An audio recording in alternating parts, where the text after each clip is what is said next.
All right, everyone, welcome to the Standing Committee on Natural Resources and Environmental Sustainability. And I'd just like to welcome our guests with us here today. We have the Coalition for the Protection of PEI Water. We have with us Catherine O'Brien, Ann Wheatley, Dr. Don Mazer, Gary Schneider, and Andrew Lush. I think I got everyone. And we'll start with, do we have a motion for the adoption of the agenda? So moved. Lynn, thank you very much. And with that, we can jump right into your presentation. And I think we'll probably do as we normally do. We'll do questions at the end. Is that all, if that's all right?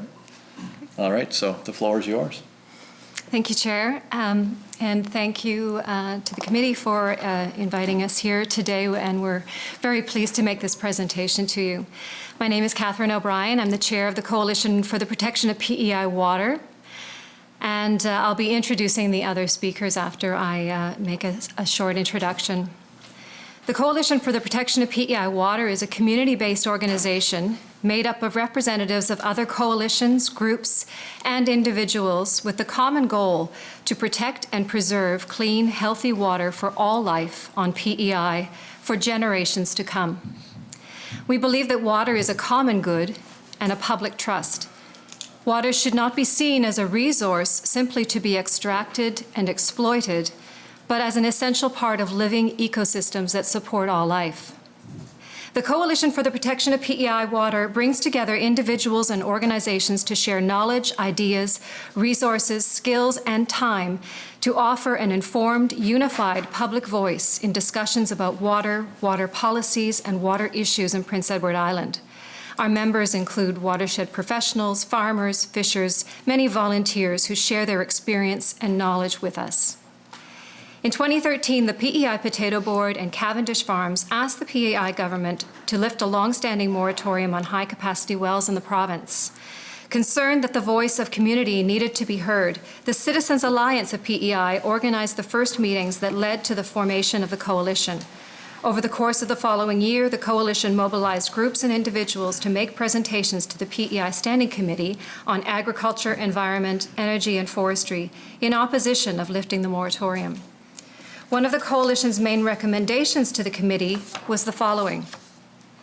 We recommend the establishment of a multidisciplinary commission to develop a comprehensive integrated water policy for PEI.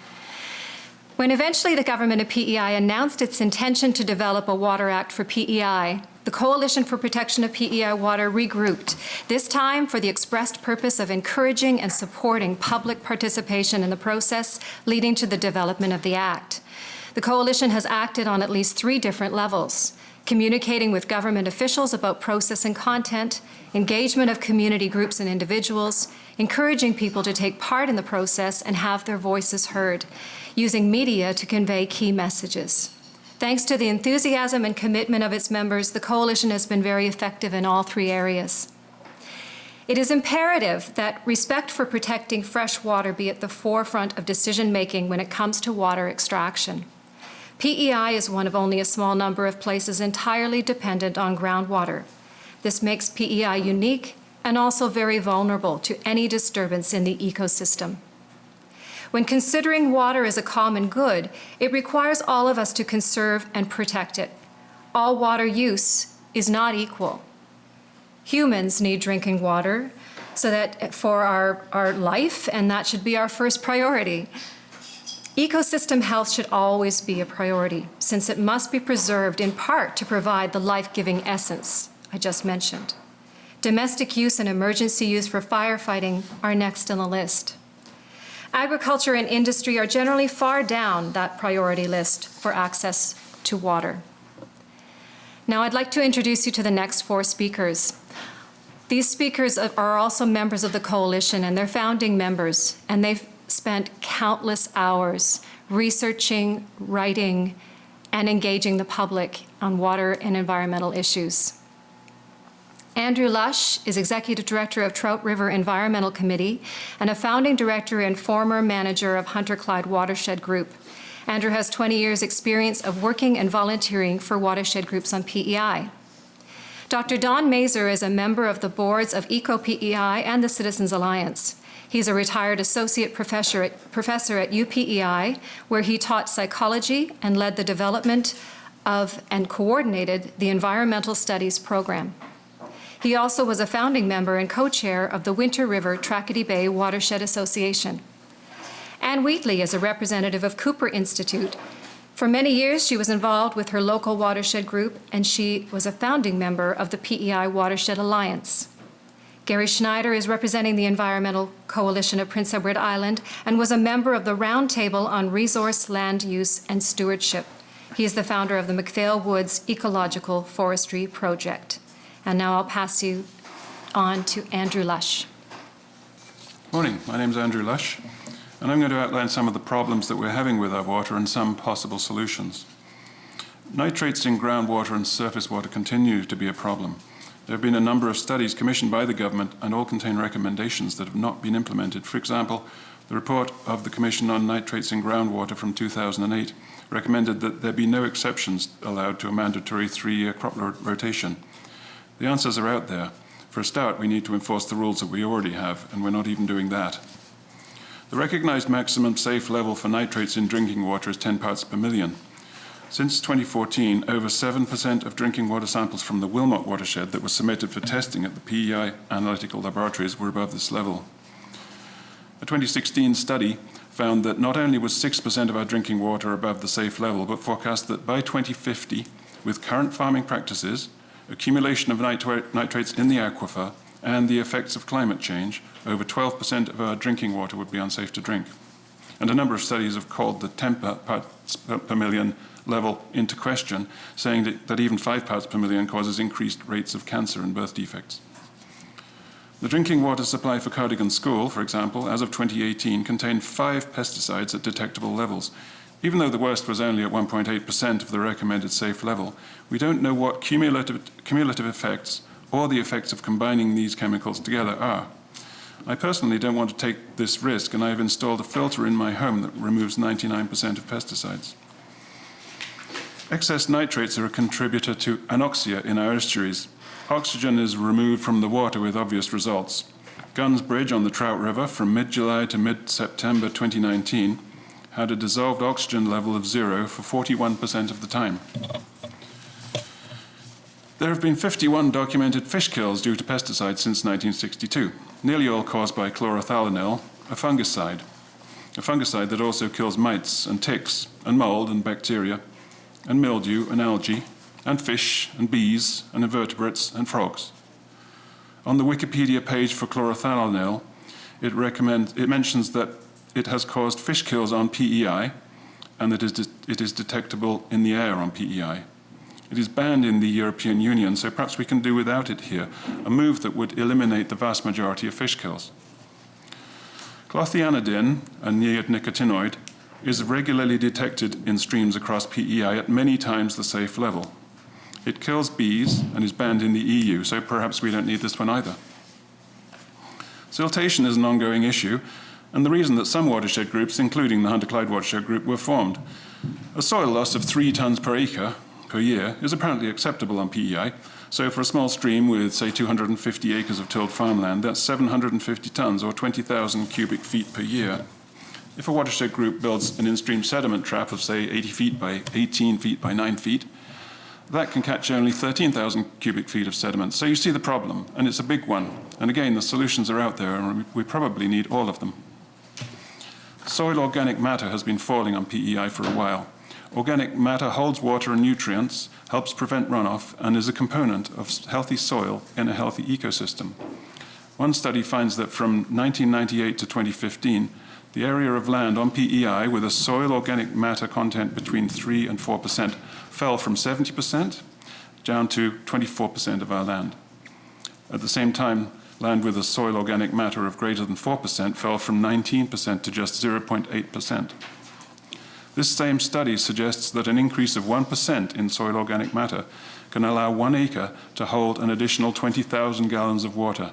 To put this in context, fields that are in potato rotation in PEI, with an increase in 1% of soil organic matter, could hold the same amount of water that Charlottetown uses in 3 months. So perhaps we could use some strong incentives to increase soil organic matter. Studies show that agriculture could contribute 6% of the CO2 reductions needed in order to reach the Paris climate change target. Across the world, soil stores 4 times more carbon than the plants, trees, and all the living things that are upon it and in it. Perhaps we can investigate paying landowners for carbon credits as a way to encourage an increase in soil organic matter. We should also look at defunding poor farming practices and funding good farming practices. For example, those who go beyond the 3-year crop rotation should benefit as they are doing a community service. The same could happen with soil organic matter. If you have high levels, you could have access to increased financial support, including a lower rate for loans, for example. Again, these farmers would be benefiting the community by storing carbon and should be rewarded. Organic farmers and those striving to move to organic and those exceeding the recommended best practices should also receive increased supports and incentives. And farmers who go beyond the existing narrow riparian buffer zones should be compensated for the loss of farmland based on fair rates. Most riparian buffer zones should be widened in any case. So here are a few solutions, but there are many more out there in the reports and commissions that the government has done over the years. This includes the excellent presentations made at the public forums on the Water Act, which were 5 years ago, and I recommend that you listen to those if you haven't already done so. And I personally find it very frustrating that after all these years, we still don't have a Water Act. Thank you.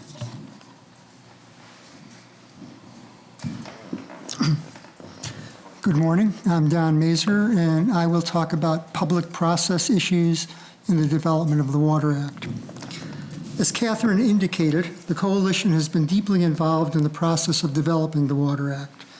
We formed in response to the Cavendish Farms proposal to lift the moratorium on high-capacity wells in 2014.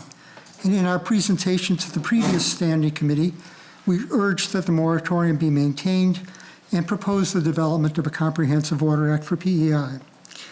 It seems more than ironic that the current Standing Committee is now confronted with the same request 6 years later, when the Water Act itself has not yet been proclaimed and the regulations are still being reviewed and revised.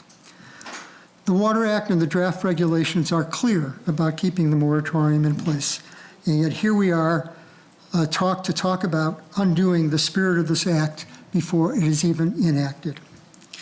This is particularly discouraging because the Water Act was the product of a robust and exemplary process of public consultation, where there was meaningful collaboration between government and citizens and a high degree of citizen engagement.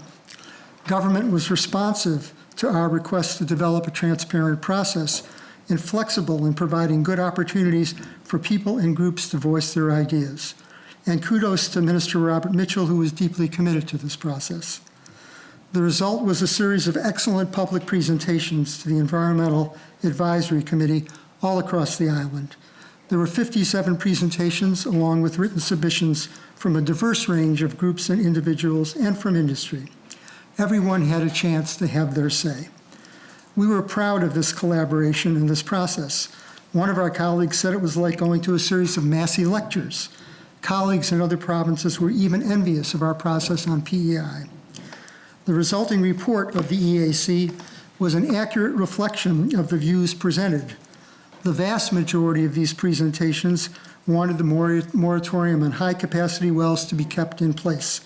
This is also the recommendation in the Environmental Advisory Committee report.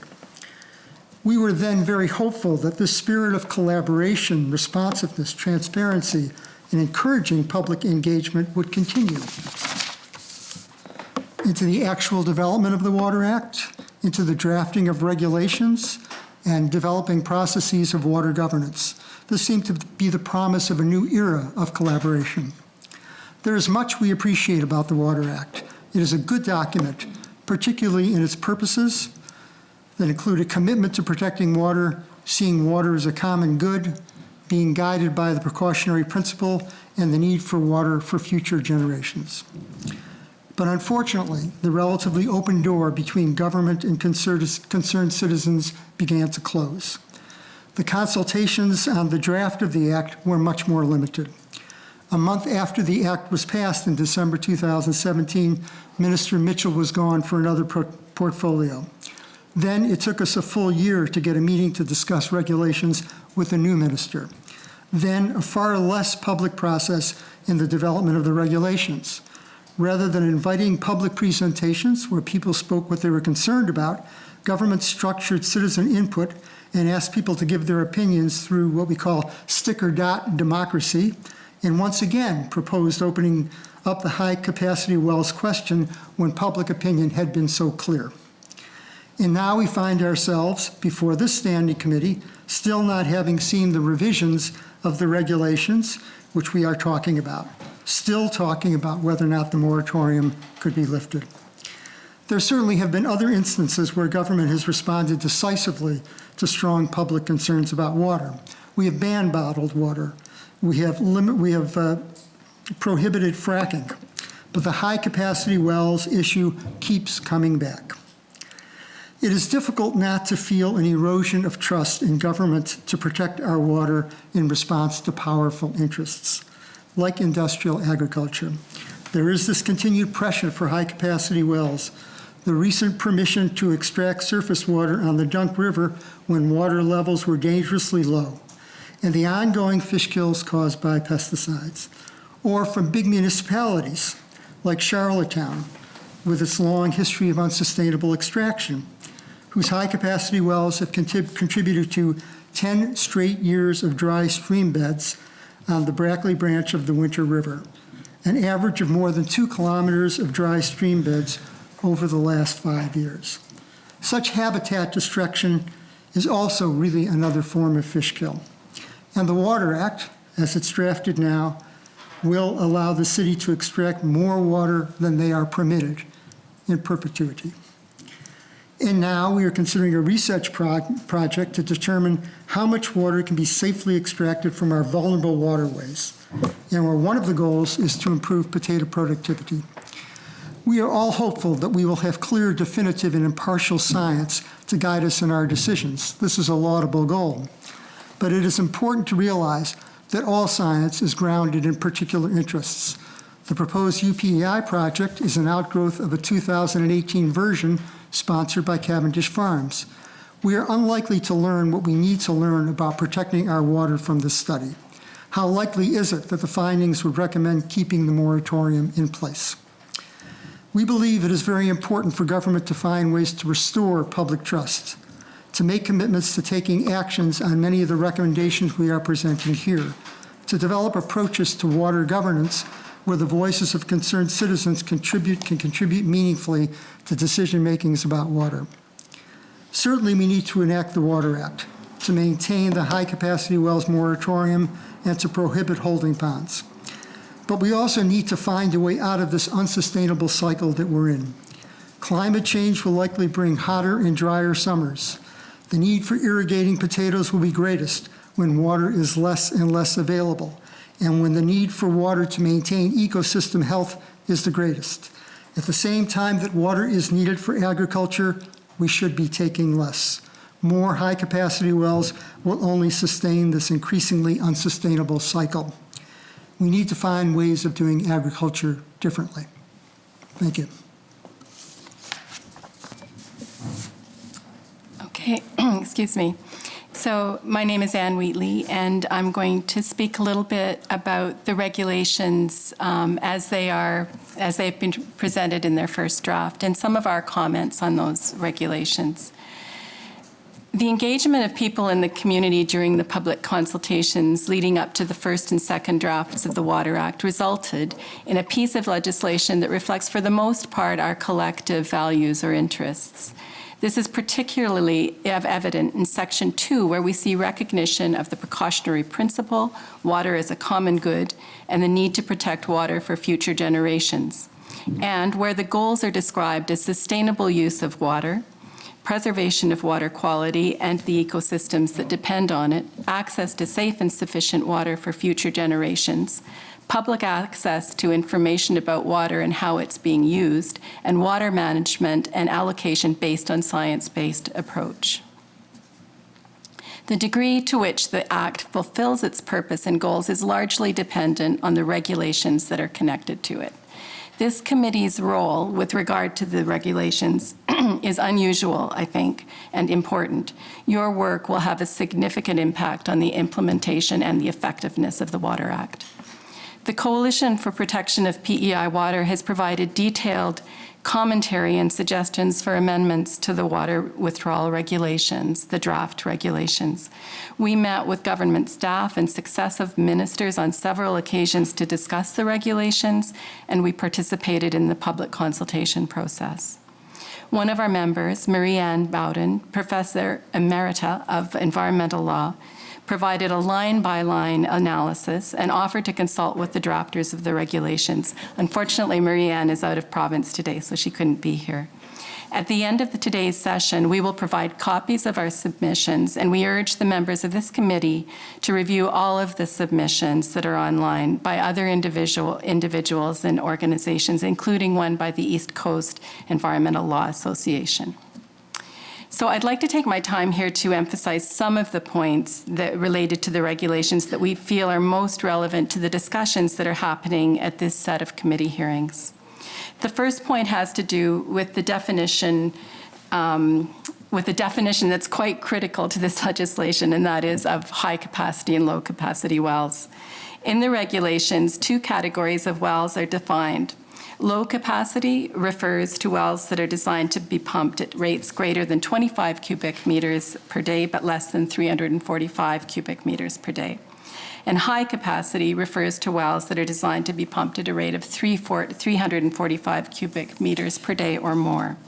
That means that a well that's designed to be pumped at a rate of 344 cubic meters per day will undergo the same assessment and permitting process as a well that's designed to be pumped at a rate of 26 cubic meters a day. That's a really big difference. With a low capacity, when a low capacity well nears the upper limit, it might be expected to have a comparable impact as that of a high capacity well.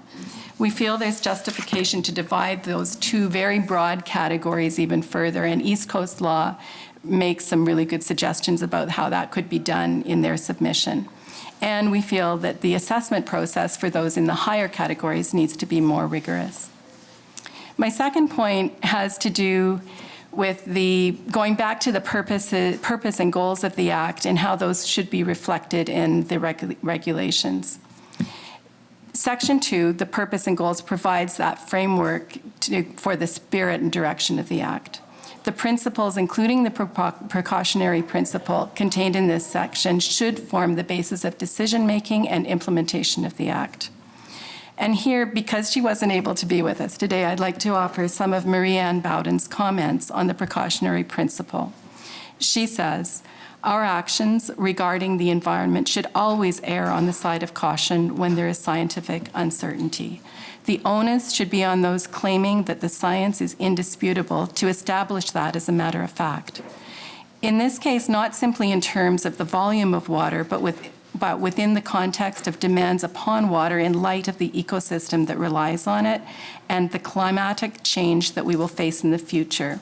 With the ravages of global warming, it may be very difficult to predict the quantity of water necessary for ecosystem maintenance as well as human-centric water resource demands." She goes on to say, "The precautionary principle is the accepted standard internationally and domestically for activities including water withdrawal. All actions relating to water allocation and protection should be viewed through the lens of sustainability." And that's in the goals of the Act, period. The regulations should reflect this as well. Any suggested amendments which violate this principle should be rejected out of hand. So, according to the draft regulations, the minister is the person ultimately responsible for decisions such as whether or not a groundwater exploration permit or a water withdrawal permit will be issued. In several places, it's stated that decision-making must be consistent with policies and objectives of the minister, in quotations. We feel that it's important that decisions also be consistent with the purpose and goals as stated in Section 2 of the Water Act. including the precautionary principle and the goal of decisions with respect to water allocation take into account seasonal conditions, climate change, and the need to protect the long-term availability of groundwater, the security of aquatic ecosystems, and integrity of wetlands. The principle of conservation gets little mention in the draft regulations. In fact, the information presented on the Government of PEI website called On the Level, the section specifically on water myths, promotes the idea that we have so much water and so use so little that we really don't need to worry at all about water conservation, about our wells running dry, or about the impacts of climate change. And those were questions that were answered in that way very directly. It's puzzling and a bit disturbing that this kind of information was and continues to be presented as background information for people who wish to evaluate and comment on the Water Act regulations. I want to talk a little bit more about the role that the minister plays within the regulations. We believe that where the regulations state that the minister may consider certain factors when deciding whether or not the drilling of a well will have an unacceptable adverse effect, the wording should be made stronger by changing the word may to shall. This would set the parameters for ministerial decisions. When the minister shall consider certain criteria, it reflects the intentions of the legislative body which passed the act in the first place. More practically speaking, it offers certainty for those applying for ministerial consideration, and for the minister, it helps to focus decision-making and provide a degree of confidence in regard to the relevant criteria for decision-making. So the language, in those cases, when the minister is making a final decision, really should be changed from may to shall. I want to make 2 points on the transfers of permits and the withdrawal of permits as they're outlined in the regulations. In Section 10, which deals with the transfer of permits, we wonder if there should be a provision banning the buying and selling of water permits. This would reflect the government commitment to water as a common good and the public guardianship role they've assumed as per the Water Act. And as is the case with land holdings, should the regulations specify a limit on the maximum permitted quantity of water that might be held by one person? This would help to ensure that water is not commodified and that the common good is paramount. On the withdrawal of permits, added to the conditions that would trigger the suspension of a permit, we think that permits should also cease to be valid if the permit holder violates the terms and conditions of the permit, and it should cease to be valid if water is being wasted by the permit holder. There is precedent for this in Australian legislation. So water wastage is a reason for people not to get access to water. And finally, I'd like to talk about something that's missing in the regulations, and that's anything about public participation. The regulations really have no provisions for ongoing public participation, and we've heard from Don the benefit of a really robust process of public participation and consultation. We would hope that there would be provisions within the regulations for something like a water governance board, as was brought up during the public meetings leading up to the Water Act. This could be a way of ensuring that we have open, transparent, and an ongoing process that builds on previous public involvement. I think that that Section 2 is so important to the Act and to the regulations, and in that we see that it's clear that we all have a role in protecting water, and we also all have a right to a sustainable supply of clean, safe water. And so for that reason alone, I think that we really, we need these regulations to include something about public participation in water governance.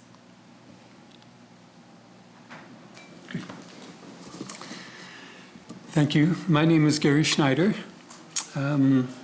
Islanders have been overwhelmed with royal commissions and roundtables and land use planning studies, fish kill committees, and agriculture runoff. we used to come into meetings like this with a big pile of documents. And if you haven't read some of those documents, it's really interesting because it does give you an idea of how much work has been put into this issue.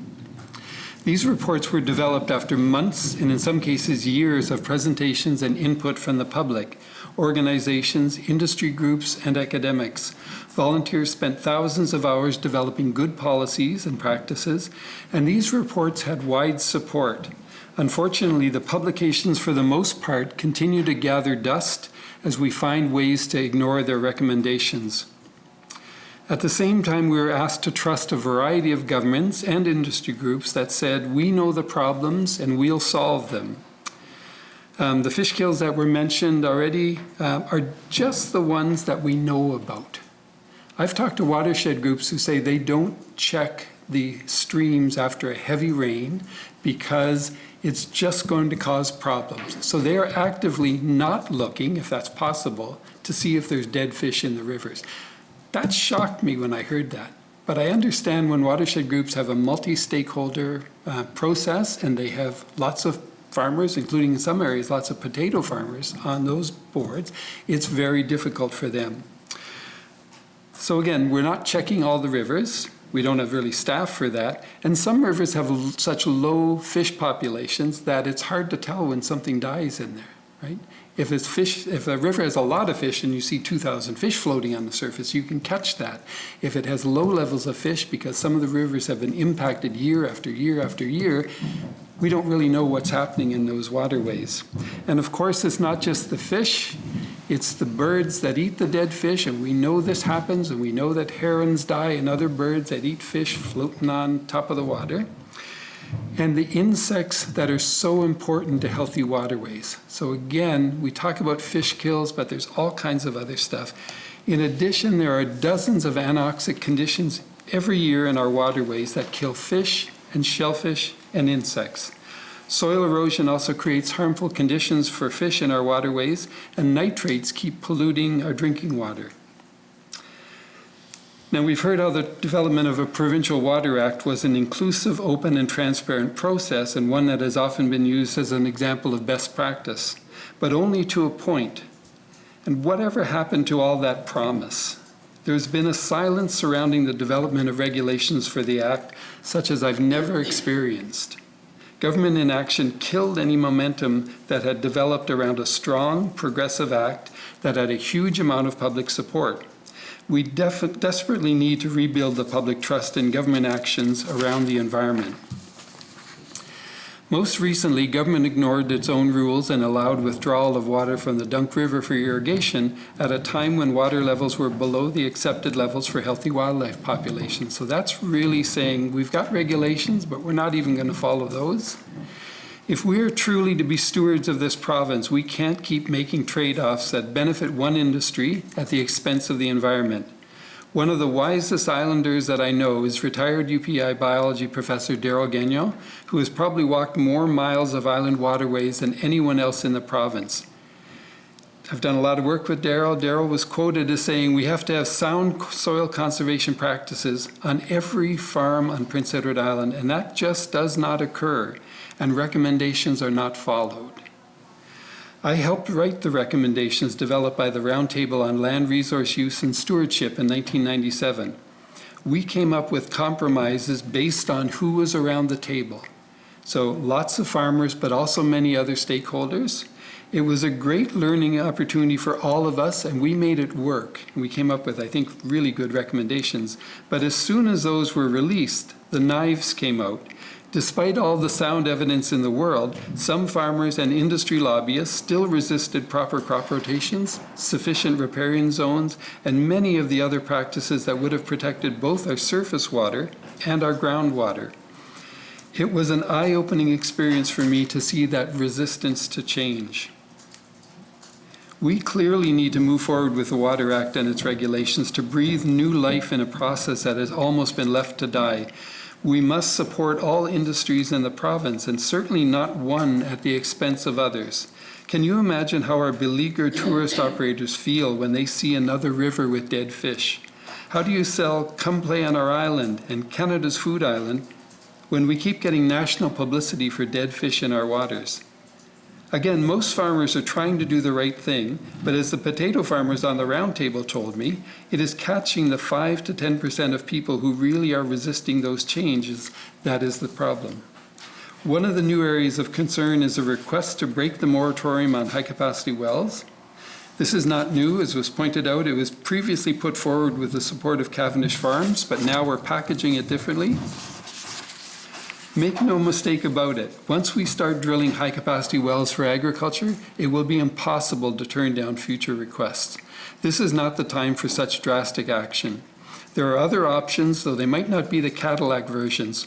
If we think fertigation is really a viable solution to the problem of protecting groundwater from excess nitrates, then we should set up soil lysimeter studies and test nitrates leaching into the groundwater at different rates of nitrogen application. We could do this research where there are existing high-capacity wells. We shouldn't forget that a study such as this probably will take a decade or more, not just 4 years. The Agriculture Canada study monitoring organic levels in soil took 17 years. And why aren't we looking at boosting soil organic matter, which allows more water storage and stores carbon, before turning to high-capacity wells? I was surprised to see Dr. Vanden Heuvel presenting his request to your committee. In his May letter to the Watershed Alliance, he stated, "I cannot imagine how this research would be done without the PEI Watershed Association as a partner." The Alliance clearly did not support this proposal, yet it's still moving forward. And it was also disturbing to hear Dr. Vanden Heuvel remark that we wipe out whole streams with fish kills, right? We know they can be mitigated. That's a very simplistic and blasé way of looking at fish kills and large-scale water removals that might threaten the health of an ecosystem. The summary of the Water Act said that its goals and purposes were to ensure that quality, quantity, allocation, conservation, and protection of water is managed in the interest of common good, which includes ecosystems. We are asking the Standing Committee to follow this direction and act in the best interest of everyone and everything that lives on this island. Islanders are once again at a crossroads. We can be ever more committed to an industrial model of agriculture with more water usage, larger fields, less and less organic matter, fewer windbreaks, continuing fish kills and anoxic conditions, fewer farmers on larger acreages, and a smaller number of jobs created per acre. Or we can look at truly becoming the Garden of the Gulf, with excellent drinking water, food security, and tremendous employment opportunities, as our organic growers and innovative small farmers have demonstrated throughout the pandemic. All islanders would live in a healthy environment that continued to improve, and we would become a haven for tourists looking for a healthy, beautiful, and foodie place to visit. Wouldn't it be wonderful to say that we are Canada's food island without having dead fish in the water? And especially in an area of escalating climate change, it is good for all of us to remember that no one and nothing lives without clean water. And thank you. Good for questions now.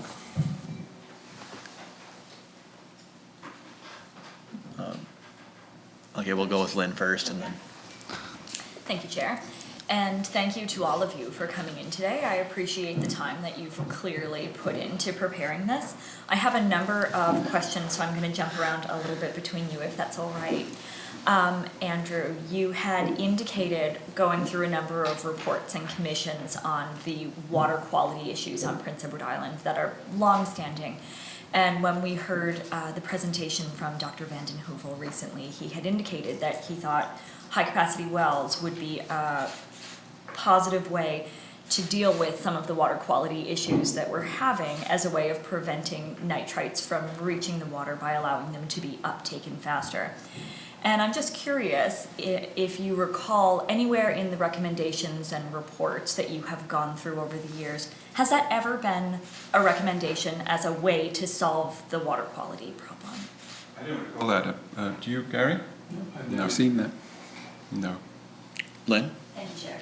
It's interesting. I also had not seen that when I have reviewed the literature on it, so I was just curious where this came from. I was wondering if you could highlight for our committee what some of the most common recommendations are on how we can improve water quality on PEI. some of the most common recommendations. Do you want to field that one, Gary? Gary's looked at the reports. Always crop rotations, right? So when the roundtable met and talked about crop rotations, I think everybody around the table, we had 4 potato farmers and a hog farmer and all kinds of people in those industries involved in making these decisions. And they said, unless there's a really good reason, 3 years is a minimum. And we talked to farmers who came in and made presentations who told us we used to have a 4-year crop rotation. I just actually had a farmer call the other day who said his farm was on a 4-year crop rotation. So there are people who understand that that's an important thing, and it's borne out by the Ag Canada study, which says we have less and less organic matter in our soils. So that's one of the big things, that we actually have a suitable and an appropriate crop rotation. So 3 years might be a minimum. It might be 4, it might be 5 when we look at maintaining organic matter in the soil. The riparian buffer zones was another one. Those are highest productivity levels, areas for wildlife. Plus, that's one of the problems with fish kills, is that we have erosion off those fields. Looking at limiting size of fields. So right now it's a real problem because we don't know really who's causing the problem. You can have a field stacked on top of a field, so you don't know which one of those farms is actually causing siltation or pesticides to get into those streams. Again, there's a lot of different things, but things like not spreading manure when the ground is frozen, that's always seemed like that could be an interesting thing. I know some of the dairy farmers wind up having too much manure at that time, but that means you have to store it better. You have to have another pit or something. That doesn't mean that you spread it on frozen ground, and as soon as that melts, it either goes into the stream or percolates down into the groundwater. Making sure there's cover on the ground over the winter as well, and not leaving bare soil, because when the particles of water hit bare soil, they move the soil around a lot and cause channels and runoff into the stream. Having a cover crop or having some mulch on the soil, which is possible and is done by a lot of farmers, really vastly reduces that runoff over the winter. Yeah, everybody's called for pesticide reduction, but almost nothing's been done about it. Lynn? Thank you, Chair. I appreciate all of those answers. Soil organic matter is something that comes up a lot, and there's quite a bit of evidence that suggests increasing soil organic matter has a huge impact on the amount of water that is stored in the soil. And as a number of you mentioned, it's also a big factor in the amount of carbon that is sequestered in the soil, so it can be part of the climate change solution. And that's an area that I'm particularly interested in. I've been looking a lot at models that pay farmers to sequester carbon and to do those stewardship practices that really decrease the amount of water that a farmer requires and also does a public good. At the same time, I think there's some really interesting space there to look at. And I'm just curious how the coalition would feel about access to water for irrigation purposes if farms had soil organic matters that were in the top percentages in the province, for farmers that were sequestering carbon, who were using soil practices that were advantageous and as a result would require significantly less water than you would if your soil was depleted. I'm just curious if you have comments on that as a model or any thoughts. I can't speak for I don't think any one of us is prepared to speak for the coalition at this particular moment. But I think that the idea that the providing resources is based upon good practice, and that we want to reward the kind of practices that are going to be sustainable and going to improve the land and improve the water. So I would say the only circumstances under which that might be considered would relate to the development of those good practices, and soil organic matter is an excellent example of that, because what should probably happen is that the more that soil organic matter is improved, the less of a need there will be for irrigation. And the numbers that Andrew was referring to suggests that a great deal of water can be retained in the soil with more organic matter and that supplementary irrigation might not be required.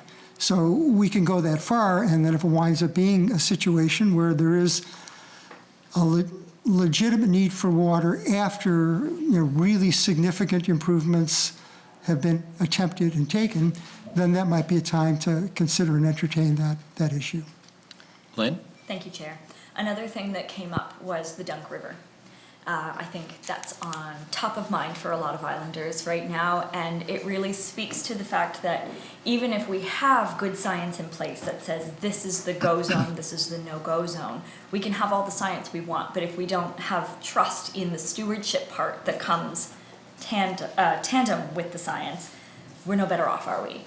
I think that's a huge concern for a lot of islanders, that even if we come back with a study from Dr. Van den Heuvel that says, yes, most of the time we have adequate water, I don't know if anyone feels confident that in the periods when we don't have adequate water, that government will say, no, we're not going there. I'm just wondering if you have any comments on that. I think, this is why we brought up the need for strengthening the regulations.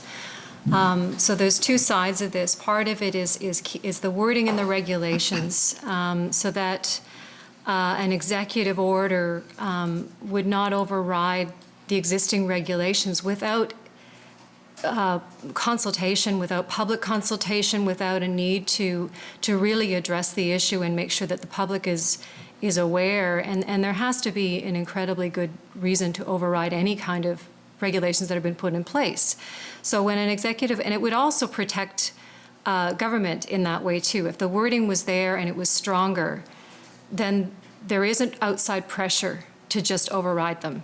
You can say that we can't, or there is a process. It has to go through perhaps the governance, if there's some kind of a governance board, a public tribunal of some sort.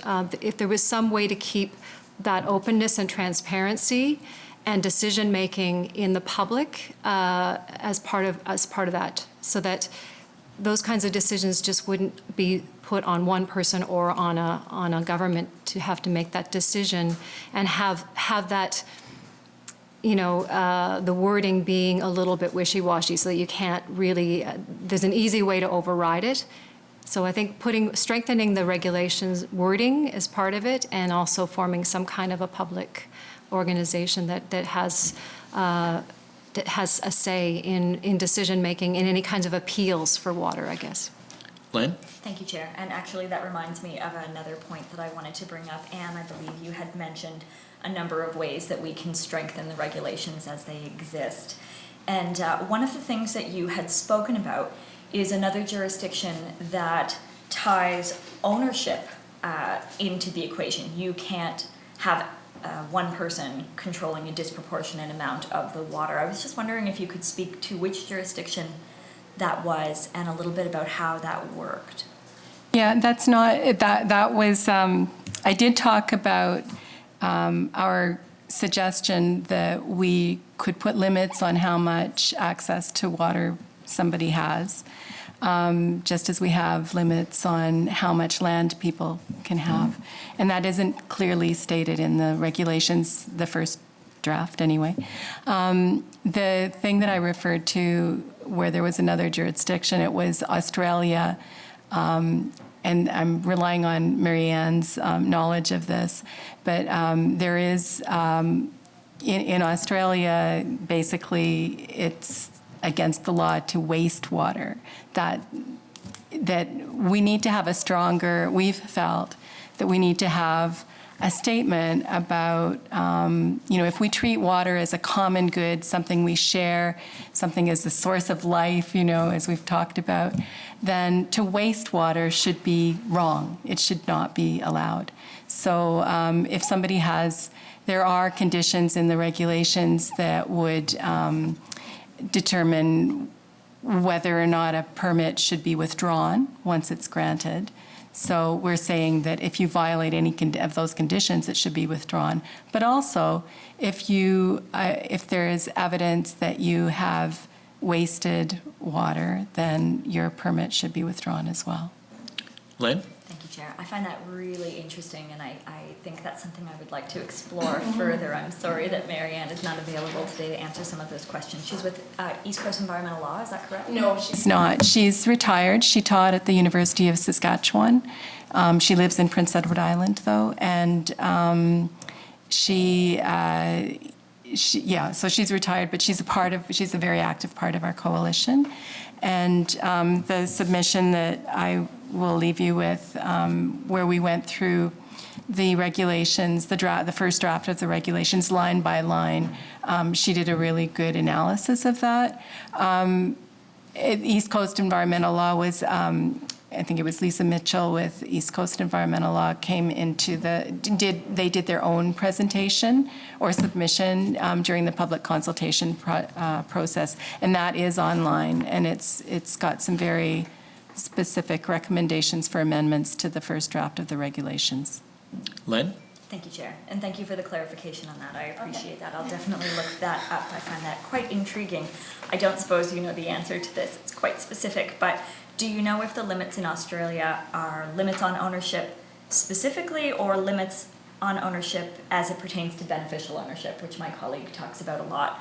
The shareholders of a corporation, if they are all the same, even if they are separate corporations, that's really specific. No, I don't know that, and again, it wasn't the Australian model that I was referring to when I talked about ownership.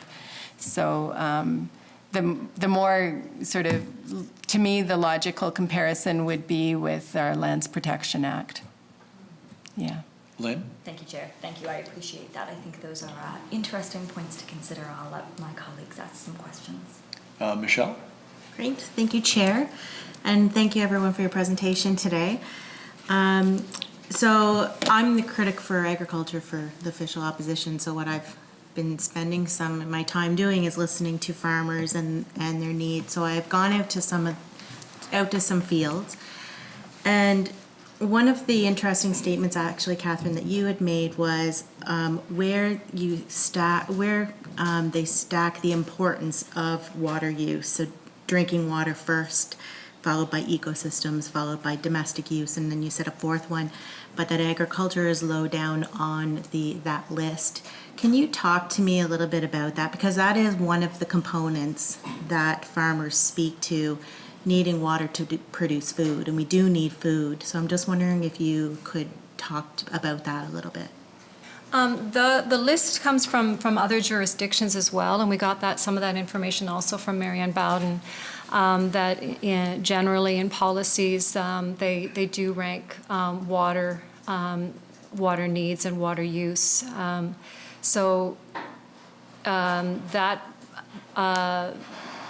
Looking at water as an essential part of life, especially with the scarcity of water in some countries, they've really had to put laws on the ranking of the water use and who gets it first, sort of thing. We're not at that stage yet here, but I think it's just a way to look at especially if there's any kind of ministerial order to bypass a regulation to give water. When it's called an emergency need, I think that needs to be defined. We need to clarify what is that emergency, and who does that serve when it's not just one person who's taking that water, it's affecting a lot of other people and it's affecting the environment. So that's why industry and agriculture are lower on the need for water. Michelle? I just want to sorry. add to that. There is a provision in the regulations that says in the time of water shortage, it prioritizes what the use would be. So firefighting is at the top of the list, domestic use, and then the third priority would be the industrial and agricultural use, and that's in the draft regulations. We have recommended that third one actually be removed from it, that the first two are the priority, and the maintaining of, of course, of ecosystem health. So, yeah. Michelle? Thank you for that. And something that we've talked a lot about is organic matter and the importance to have a high organic matter in order to retain water. And, again, agriculture's become very sophisticated, and it's not how I remember it to be, where, mind you, I'm also used to a small, mixed, diverse family farm as well. But, I've seen soil sampling at a lot of points throughout a single field, measuring the organic matter, measuring the water retention. And one particular farm that I was at, they did actually have high organic matter. And so struggling with that, because they are working on,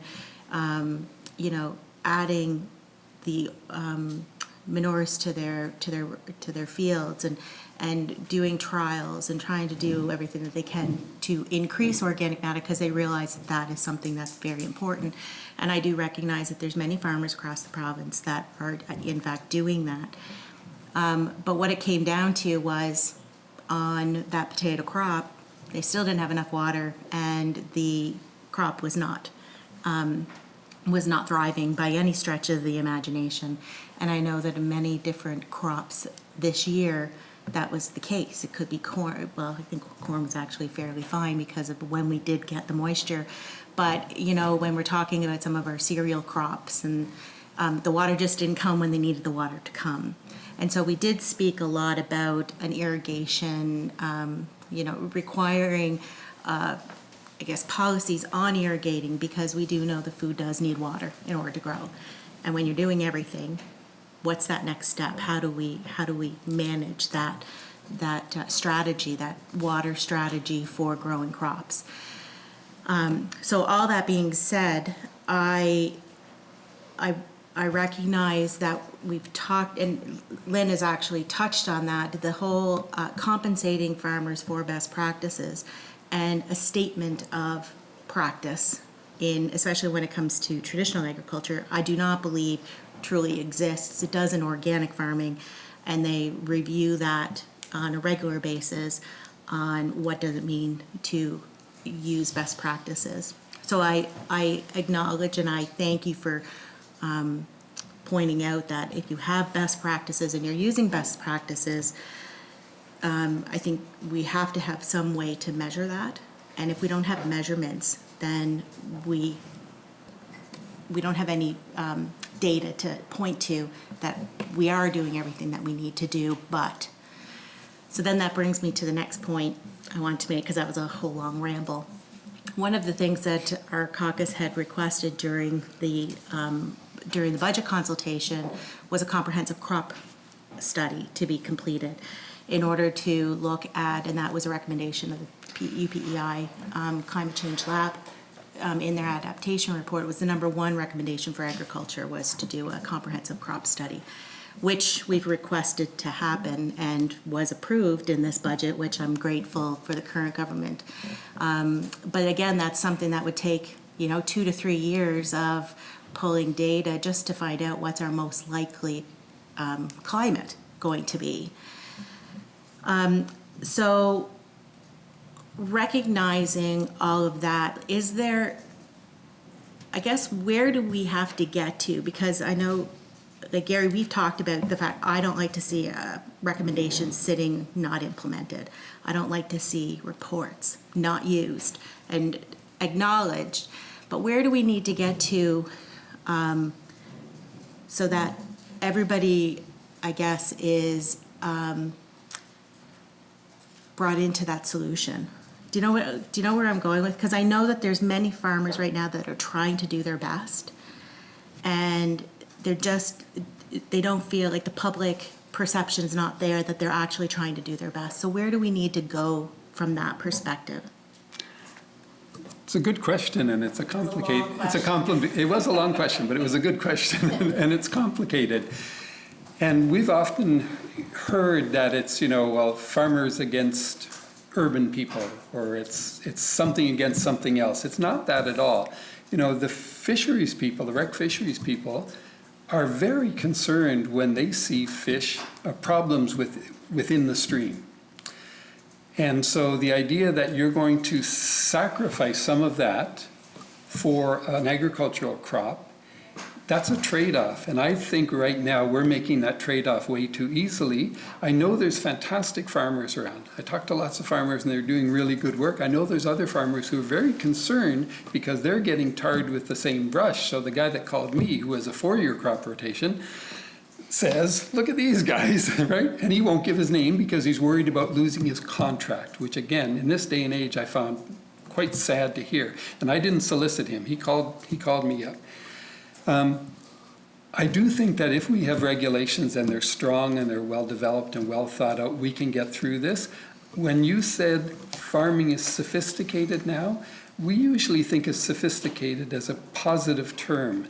And when I think about farms getting bigger and bigger and bigger and using bigger and bigger and bigger equipment, and I hear Ag Canada, not us, but Ag Canada come saying our soils are perilous, right? We've got less and less and less and less, and a long study that they did. I think it's not that sophisticated. I know we're using lots of technology, but I've been doing a lot of work with the watershed groups, and when we're driving around and I'm seeing lots of land still being cleared to make fields bigger so that they can use bigger equipment.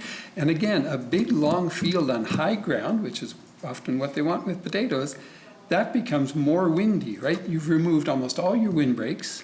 So it's almost like everything that could be keeping the humidity levels up and having more moisture held in the soil, we're giving that away, right? And we're giving it away because we're not being sophisticated. We're thinking the 100-acre field or 300-acre field and this monster machinery which can come in and harvest in great big blocks. You know, when we think about irrigation, it's not the small farmers. I know in our area, it's not the small farmers who have, you know, a bunch of smaller fields. It's going to be the big farmers that are contract growers that have large fields that they can afford to put irrigation in. A lot of the small farmers, I don't think they want this moratorium broken because, again, they're going to have to compete against somebody who may or may not be using the same or having the same regard to both what's happened in our soils and what's happening in our waterways. Now, that's a long answer too, sorry, but. Michelle? And I appreciate that because it's a struggle, right? Because it's people's livelihoods. But we also have to weigh that to corporate interest as well. And that's what it often comes down to is corporate interest and using good practices in order to be able to manage farming as you have always done versus being pushed for every ounce of yield more that you can possibly get out of your land. And that is a tug of war that I see farmers having to play, you know, constantly, trying to keep contracts and that kind of thing and trying to stay relevant. One other thing that I just wanted to mention on the 3-year crop rotation, I had attended a regenerative agriculture conference down in the U.S. and one of the speakers was from Vermont.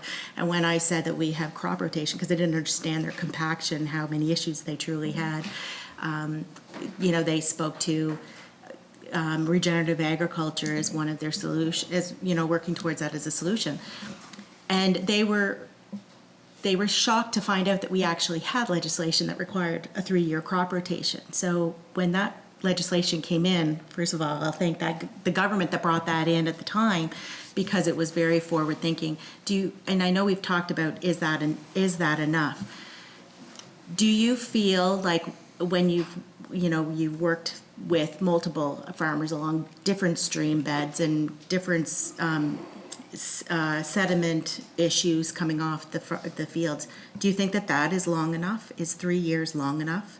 Or does it depend on what crops are within that rotation that you probably should be looking at more? I know you've said a longer one would be better, but is it crop specific that's in that rotation? Gary said 4 years is good, and the people that used to farm the land where we live said it used to be 7 years. So presumably that's why they didn't have any issues with runoff back then. And just before we bought the farm, there was no crop rotation, so they had potatoes in 2 years in a row, and we lost most of the topsoil. Obviously, yeah, it would depend upon whether the land is level or hilly, and the soil organic matter and the size of the fields. Yes, it would all have to be worked out as to what would be the optimum crop rotation, just like buffer zones. We used to have variable buffer zones depending on the slope of the land. Around Hunter River, we had a lot of 20-meter buffer zones because it was highly sloped land. And in fact, when it went back to just 15 meters everywhere, we in fact lost buffer zone because a lot of land, more land was 15 than was 10. More land was 20 meters than was 10 under the previous legislation. So I think some watershed groups, including like the Morel, they have 60-meter buffer zones. Some people say 1.2-kilometer buffer zone is needed to maintain all wildlife. So obviously, it's not a prescription that you can apply equally to all farms, and it will be part of figuring out as part of the solution, as would soil organic matter, as would cover crops and mulching in the winter. It's, like I said in my presentation, we need to do everything. We really need to do everything to solve this problem, everything that we can. And on another note, I had a call, I don't know if it was from the same farmer that Gary got a call from. Last time we were in front of this committee, afterwards I got a call from a contract farmer. And it was a very sad call. He was saying that he was stuck in his contract. He couldn't get out. He was mired in debt. And he and the majority of his friends who had contracts didn't want high-capacity wells. He knew that some farmers did because they had very low soil organic matter, but he definitely said, keep up the fight, make sure we don't get high-capacity wells because I can't afford it. So just as an aside.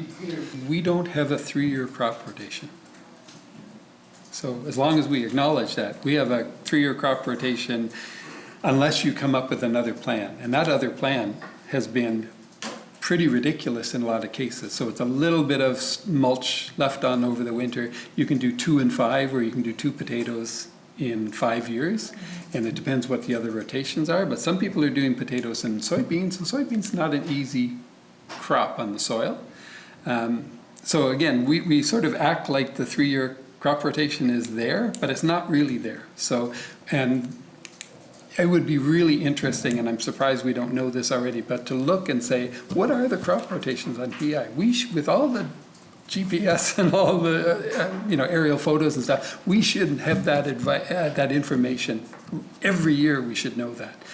Somehow we seem to think it's not that important, but I know the roundtable was not looking at a 3-year crop rotation, and then every time somebody wants not to have a 3-year crop rotation, we pretty well give them permission to do that.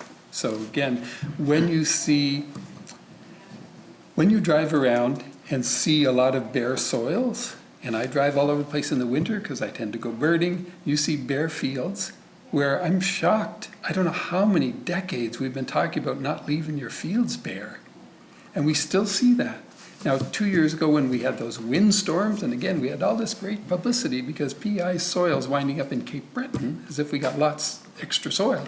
But we really need to look at something like that where it says, these are practices and they're not options, right? They're things that we're doing for the public good. I don't care if we have to pay for them. That's fine. But I don't think we can pretend we have legislation and then keep whittling away at it. I don't think that does anybody any good. Michelle? And just one comment, just to kind of support that. In speaking to farmers, I've also heard that there's not as much support within the department as there used to be. And when you kind of look at what's happened is we look at how much crop insurance support there is within the departments. We have to look at that balance, Who are the farmers to trust to provide with the research, the support, and unbiased opinions on things, which isn't there as much as it used to be.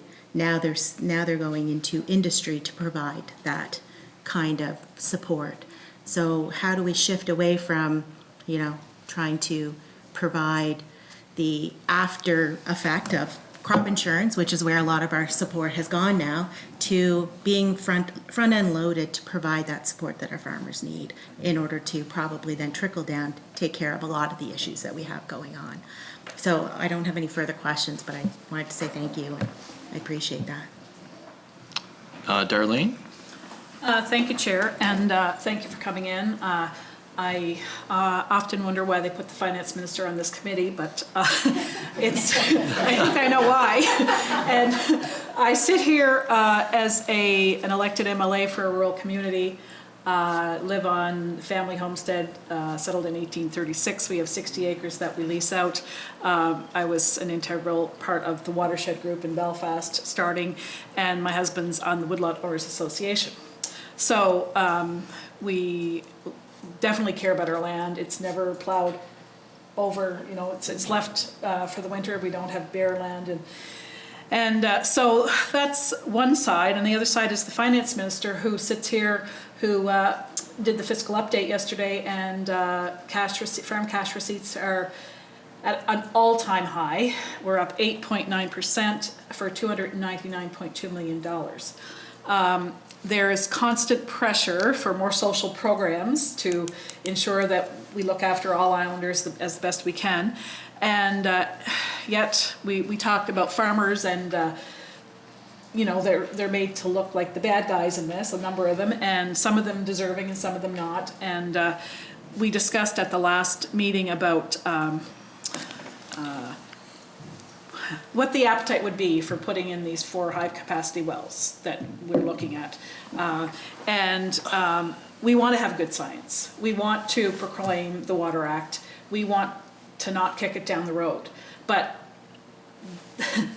that's what's going around in my mind, are all the things that I have to look at as finance minister, as the MLA for a rural community. And so I guess it's great to have the information that you're bringing forward, and I'm trying to digest that with everything else that I've heard. What is the appetite? I know you really don't want to go down the road of high capacity wells and having 4 more drilled, but we talked in cabinet about possibly having the province own those wells and then have the ability to cap them when the study is done. And I've talked to a number of people about the aquifers, and depending on what aquifer you're drawing your water from, it affects, you know, that particular aquifer, maybe not another one. So maybe if someone can comment just on how the perception of drilling those 4 high capacity wells, but having government having the control to cap them and to do the study and to do what needs to be done if we need a baseline study. So I don't know if anyone wants to touch that. Yeah, I'm not going to speak for the coalition, but I did read the transcripts of Dr. Vanden Heuvel's report, and he was kind of clear that it would be the farmers that would own those things. So I know it could be, the province could own them. My concern is once you open that door, without having enough science, I'll tell you, I talked to hydrogeologists who said recharge rates are incredibly difficult to figure out. When I talk to people in the province, they say, we got tons of water. But, you know, we look at it and we may not have tons of water. Once you open that gate, it's very difficult to put it back. So if a farmer gets a permit to drill that well and pays for it himself, and there's a lot of associated costs with that, they're not going to want to shut it down if it's theirs, right? So if it happened, I would have more appetite if the province owned it for sure, and if there was a commitment that these weren't going to be subsidized wells for farmers. But I really would like to see with certainty that, first of all, we have that much water, and second of all, when it happens that we don't have that much water, we're not just going to break our own rules and regulations and let it happen. Darlene? Thank you, Chair. So on that, we also discussed about if there was an application, you know, moving forward, if we open that Pandora's box, let's call it, if there was a list of, you know, you had to meet criteria for soil organic matter, for crop rotation, for different types of irrigation, for riparian zone and buffer zones, and more manure. You know, if you met all the criteria that was put in place by government, then you still need more water, then there could be a permit issued.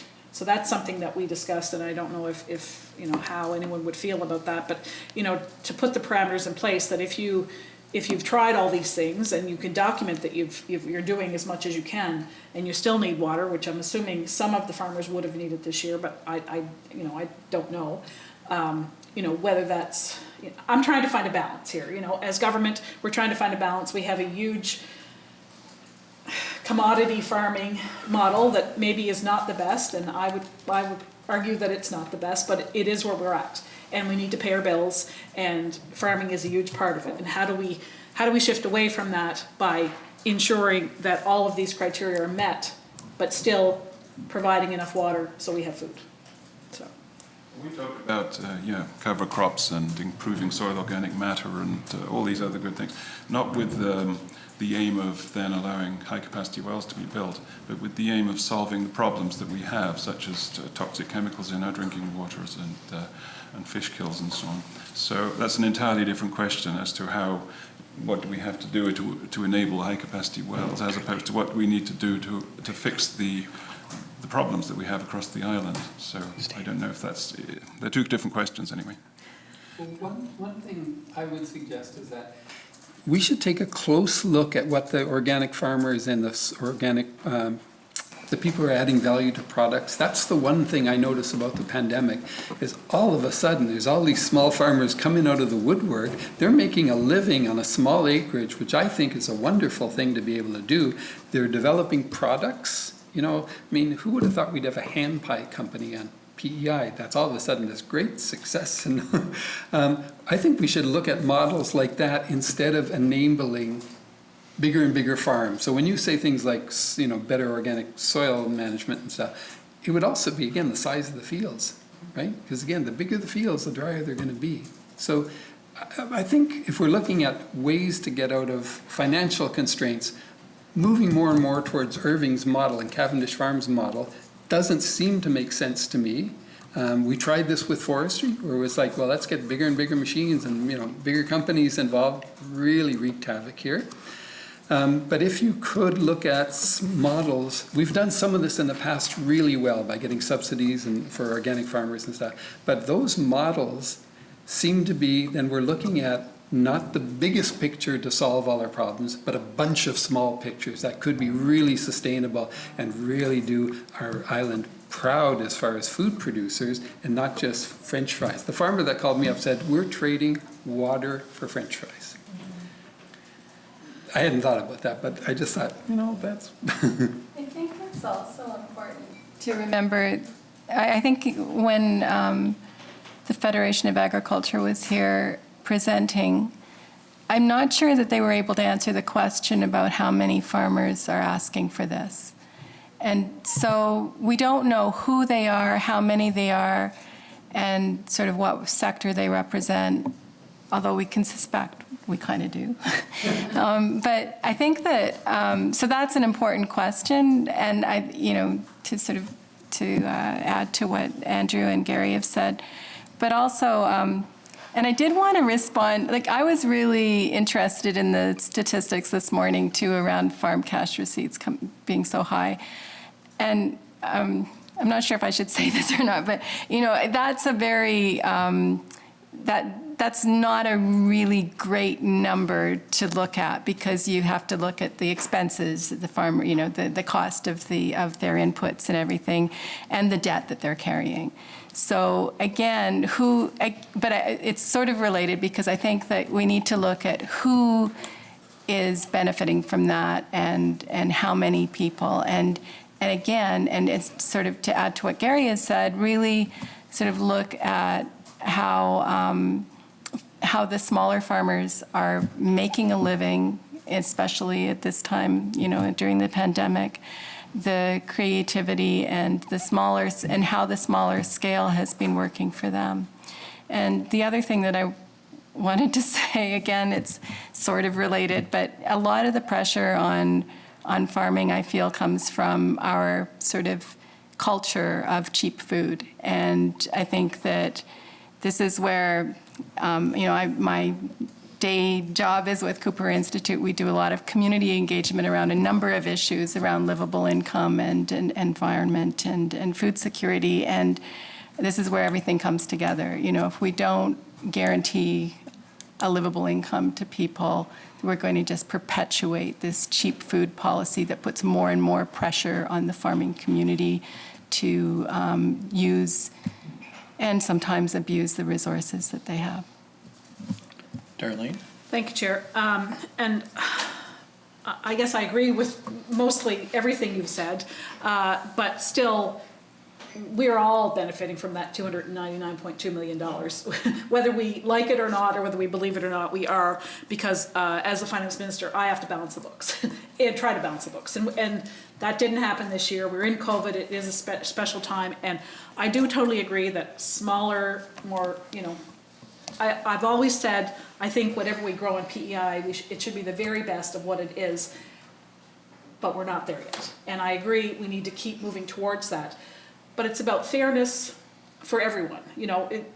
We're becoming a much more urban community, and it's okay for water for urban communities, but it's not okay for a farmer who feeds us. And I know it's not probably the best way to farm, and I'm not a farmer, so I can't comment on that, but they are farmers, they are here, they have contracts, they're trying to make a living, they're doing the best they can in a number of ways, but there are ways to improve. So I'm just looking, I guess as a member of government, ways that we can make a difference for everyone, but we still need that farm economy here, and how do we keep transitioning? And there are lots of ways of doing that, and I think our government is working on that in a number of ways through Department of Agriculture, and there's always work to be done. But I appreciate the comments that you've made. I struggle daily with what are the best decisions to make, and what are the best decisions for everyone. A livable income is a great concept, but we have to pay for it. And I understand if people are making more money, they're going to spend it. I understand all that. They'll have a better, healthier life, but we still have to pay the bills. And if we don't, we can look across the country. There are a number of provinces that are in very, very dire straits, including one in Atlantic Canada. And so how do we get from, paying the bills, managing our finances, getting a good bond rating so we have a good interest rate, looking after the economy of our province, but making sure that we're the best stewards of the land that we can be. And that's kind of where I'm at, and I appreciate everything you're saying. And, we have some really big decisions to make, but there definitely is a balancing act, and we want to base it on science. Whatever we do, we do want to base it on science. So thank you for that, and listening to my rant. Would anyone like to respond or? To my rant? I would actually just like to, just again, we do know that this is a big industry, that the potato industry, but I don't know that we're always measuring the costs, the other costs, the costs of mitigation, the social and environmental costs, and I think that that's going to keep getting worse and worse if we keep going the way we're going, so that we can't keep counting on this billion-dollar industry, and that's another a big concern, and I don't think we really look at that. And I think that you can measure certainly the actual physical costs of mitigation, cleaning up fish kills, digging out ditches after heavy siltation, all of that work. But then also the other cost to the environment of the dry stream beds and killing other organisms and less water for us. And that could be down the road detrimental, especially with whatever we're going to see with climate change. So I do think that, we need to look at all the measures of that, balancing that. That's the balance. Regarding the study, it's also really, we really urge this committee to have another look at that study, at the proposal, have some outside eyes on that, other experts to look at it. It's also, if it does go through, is it a 4-year study? And as Gary was saying, that's probably not nearly enough time to measure what we really need to know. We still don't know what a safe environmental flow is, and until you have that data, it's really hard to gauge how much water is in there, how much water can we take, and of course different parts of the island are going to be very different. And who is funding the study, who wants this study? When we saw the earlier report with Cavendish Farms, one of their goals was to look at increasing yield and profitability. That's a different study. The study for the environment and for PEI, for our watershed, is a very different study. And somehow it's being blended together with two different goals. And there's one goal that is very determined now, that the end of this result will be that high-capacity wells can be drilled. And I urge the committee that if the study goes through and everything happens and in 4 years there is some announcement that there's water, that there isn't an immediate decision to lift the moratorium. We don't think that that's an appropriate approach, that it still needs to be evaluated, and it should be in a case-by-case. If I can add that, so you can come up with a scientific study to support your argument, whichever side you're on. For example, there are scientific studies out there that say that there's going to be increased recharge in the future on PEI, and there are scientific studies that say there's going to be decreased recharge in the future. So one 4-year study possibly isn't going to give us a definitive result, especially as all the watersheds behave differently. We don't know, and I've heard from a professor at UPI, we don't know what's going on down there, and we probably never will. Can I make a few comments about that?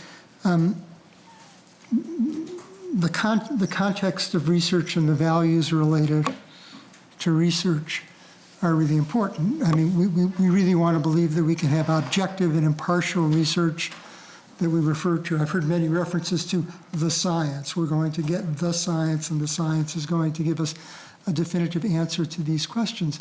But that's a very problematic concept because of the fact that there are always, under all circumstances, the best of circumstances, there's always values and interests that guide scientific inquiry.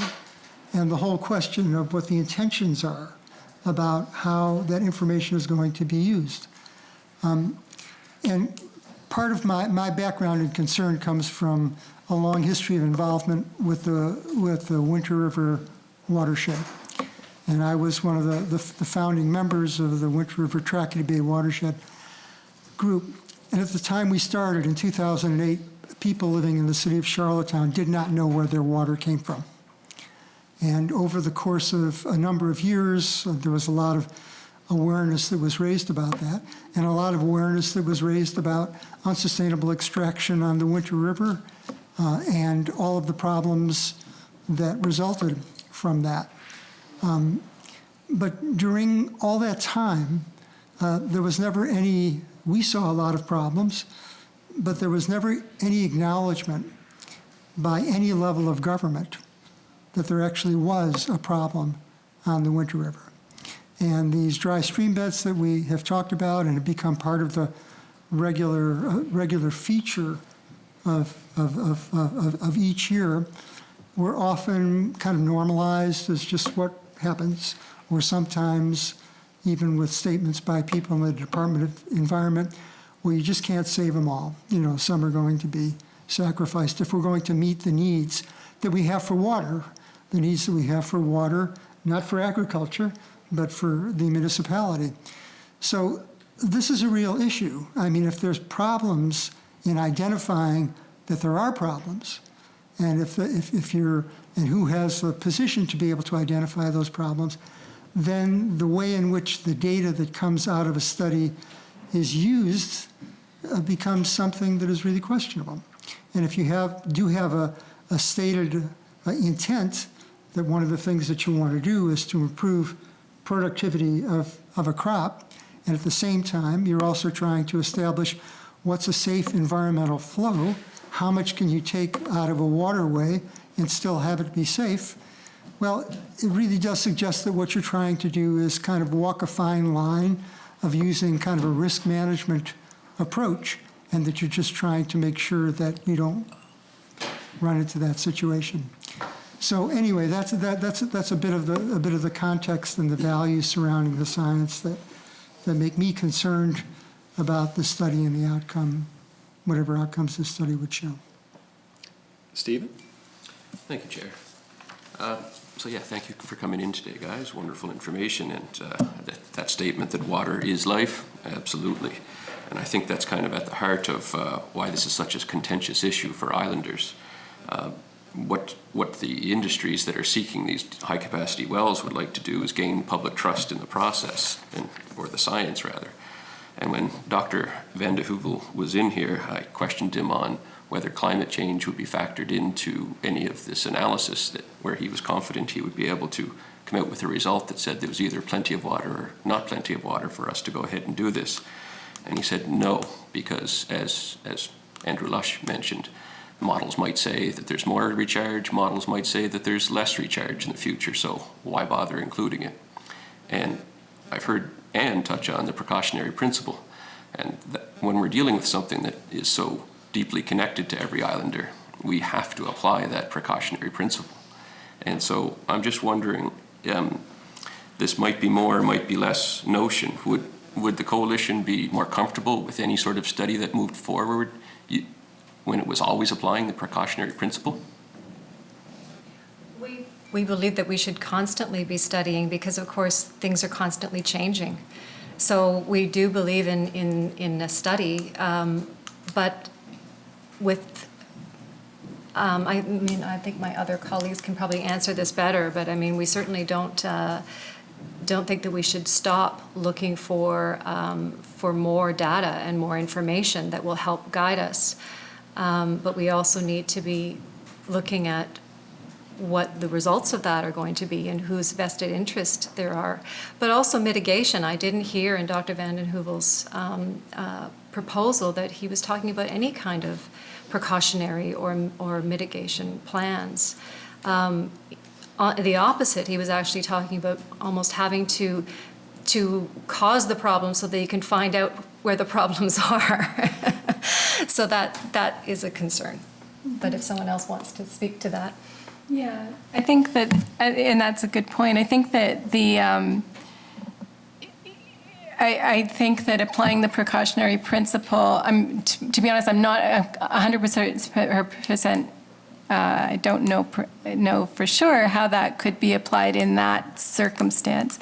But, you know, this kind of, the research, depending on what question you really want to answer, does it really require drilling new high-capacity wells? I mean, that's where I think the precautionary principle needs to be applied. You have a moratorium right now. A moratorium is a moratorium. You know, this requires some creative thinking probably around how you can, if the goal is really to measure the impact of water withdrawal on stream health, or then I'm sure there are other ways of doing that in this province at this point. And yeah, that's. Stephen? Chair. Are you, anyone within the coalition here, seem very knowledgeable on these subjects and corresponded with all sorts of folks from other jurisdictions and whatnot. Are you aware of any other jurisdictions where an overuse of groundwater has resulted in negative impacts despite science saying that there would be no negative impacts? I know that Steve McKinnon, who passed away a few years ago, was a dairy farmer, was often talking to us about places in the Mideast, in the Midwest in the States, Iowa, one of the I states, Iowa, Idaho, Indiana, one of those places, that there was serious problems with their groundwater, and it's from irrigating potatoes. So again, I haven't had any experience with that, but it kind of makes sense that when you already, in some cases, we're short of water, right? We're short of water in our streams already in some cases. If you continue to add more pressures to that it only seems to me that would exacerbate it. And I have heard several people talk about climate change and say, we don't really know. We know it's there, for sure we know it's a serious problem. So when somebody says, well, it could be wetter, it could be drier, I have a hard time sort of, you know, if these are the people that are making decisions and having input into studies, I have a hard time when we don't even know that basic question. I think we need to study that question before we need to start putting up more high-capacity wells.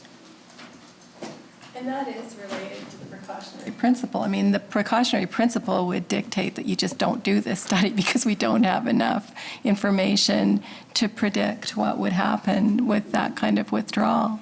And I think the other thing that I was going to say is that I referred to that website that the province established, the on the level.